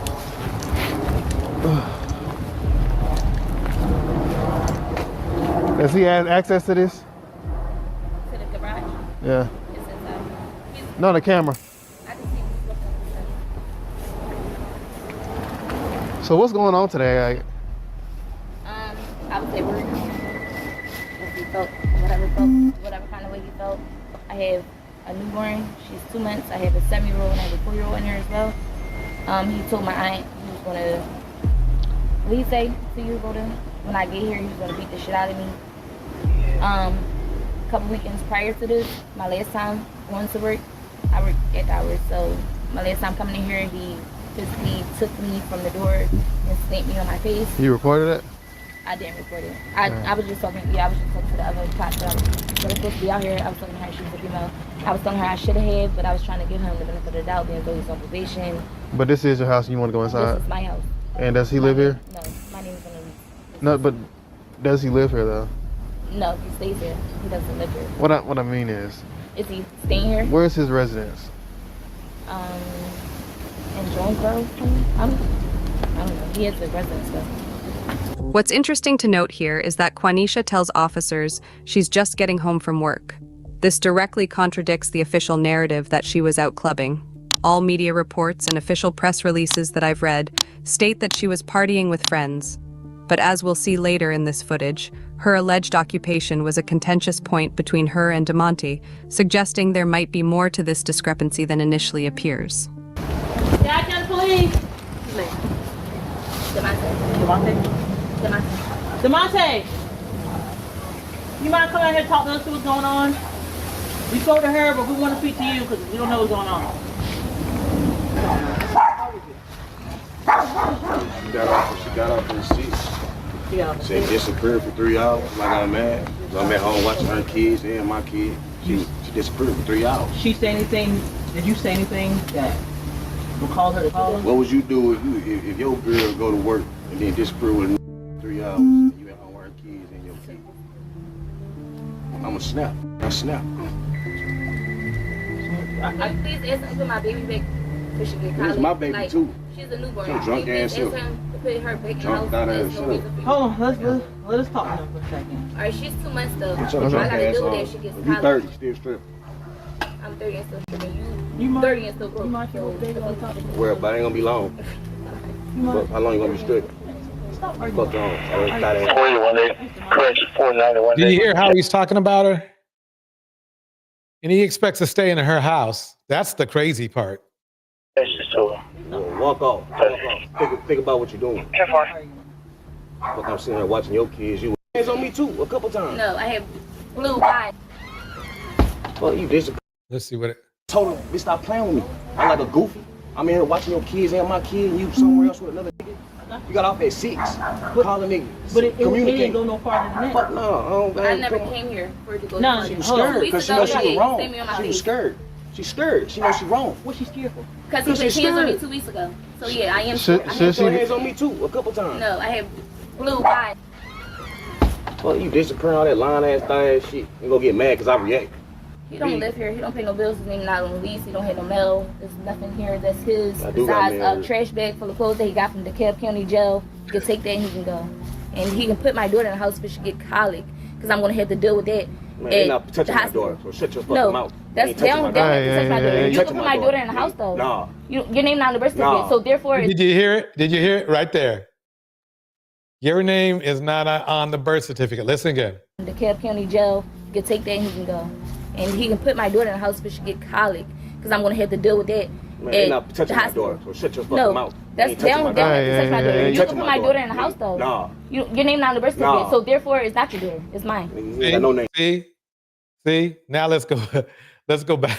Go back to the other woman. Let's go back to the other one. You definitely got to see this whole tape because there's more to it. I don't want to ruin the tape because I worked hard on it. Now let's go back here. Well, I don't know what your custody thing is, but as through, work through stuff, get to where he is in his career, right? Right. So, okay, you have a young child. Okay, let's say you get past that. Now you have the child's dad is in jail. So we have to think, okay, how is this gonna be when he get out of jail? Might be dealing with drama from the baby daddy who mad and he No, family. by the time he even come home, I probably won't even be living over here because I'm thinking about moving to Philly, honestly. So Well, I don't know what your custody thing is, but we don't have the custody. We don't have no custody on nothing. He didn't sign the birth certificate. So okay, so he has no father rights to your child at all, and you're gonna keep your child from him for the rest of your life. Ooh, I never said that. Told you. They are like this woman and Quanisha are like literally in the same situation or will be in the situation, both with abusive men. Both men didn't even sign the birth certificate, probably because they were busy or whatever you want to call it. And I think, and they underestimated the violent nature of those men. I think that's the best I can say. She's going to have the best thing, I think both women should do what this woman right here suggested, which is to move. If you're not really tied to that community, get the hell out of there and don't tell those dudes where you're going. They're not going to be good fathers. They're just not. They've proven not to be. I mean, what can he teach his child? How to left cross their mother? What? I understand it's important to have a father figure in a family, but not those dudes. I don't know what to say. I know it seems hard, but we saw how Quenisha could have been on a milk crate by now, on a milk box by now. We all know that because I got 200 videos. I got 200 videos in this file that shows the other side of what happened, where these violent dudes get out of jail and then they do the unspeakable. So I have no, instead of, let's just put it that way. And then they find out too, those dudes find out too, but they find out by going back to prison, basically. So Bridget asks, is he holding the child as hostage? Yeah. No, he's using the child as leverage to gain an advantage over the debate or conversation they are having with the police. He's acting like he's he's pretending to be a father that he is not, who he may not even be. The only goal that man has is the same goal Blueface had, cheating Blueface, I should say, had when he was trying to control Krishan Rock, which is to control the woman. These men love to make women single mothers and then control them so they can go in and out of their lives whenever they want. That's basically what's going down. Anyway, folks, I think that is it for tonight. And so that's three. So I think it's been 3 days or 4 days and 4 videos. 4 days and 40 videos. So that's not bad. I'm trying to catch up on some work, trying to put in some work on this videos and I think I'm going to make some more. I'm already got Wookie's number 6. Are we on Wookie's number 6 or 5? I can't remember, but I already got that in the works. I got another underbelly of hip hop in the works. It looks like we are going to do an underbelly of religion as well, but I'm going to need your help. I'm going to need maybe other people who have concerns about the church to be on panel 2 if you would like. I'll put that. I'll wait for everybody to pretty much let me know if that's something cool we want to go over, because to me, I think there's some problems that church can be a wonderful thing and it can be an awful thing. I'm sorry, it can go either way. So that's when another live stream coming up, and then of course we got to do a dating update, and so those are still some things we got coming up during this Christmas season. Phoenix Soul, it's when is Phoenix Soul saying, when is that? When is a good time? I think maybe as early as next Sunday we can do that. But definitely. I want to do something like that, because we have a lot of different thought patterns going on with that, and it's a shame that the one vestige we have out there, which is church, supposed to be, is so used in such a monetary way, if you know what I mean. So yeah, we will definitely do that. So anyway, I would like to thank everybody for coming out tonight. And oh man, I'll hit the beat later, but I'm gonna hit. Let me go ahead and hit the beat this time. Here we go, y'all. I'm gonna hit the beat.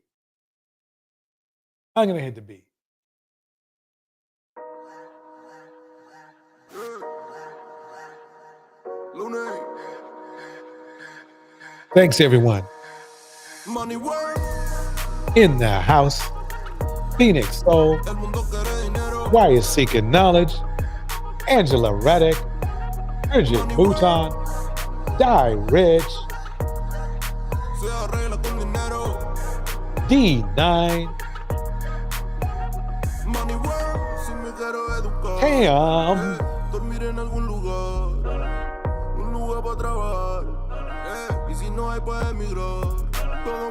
Angela Reddick, Kevin the Lifestyle Guy. Who else was up in here? Everyone in the clouds. Thanks for MTGV Prime Podcast. Henry Mars.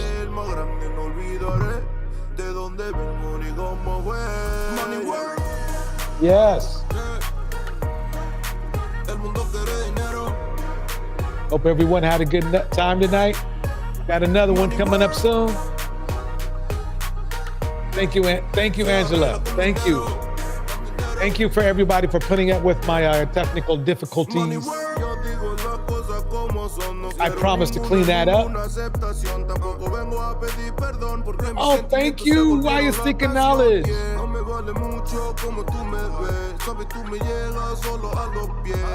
Thank you for joining.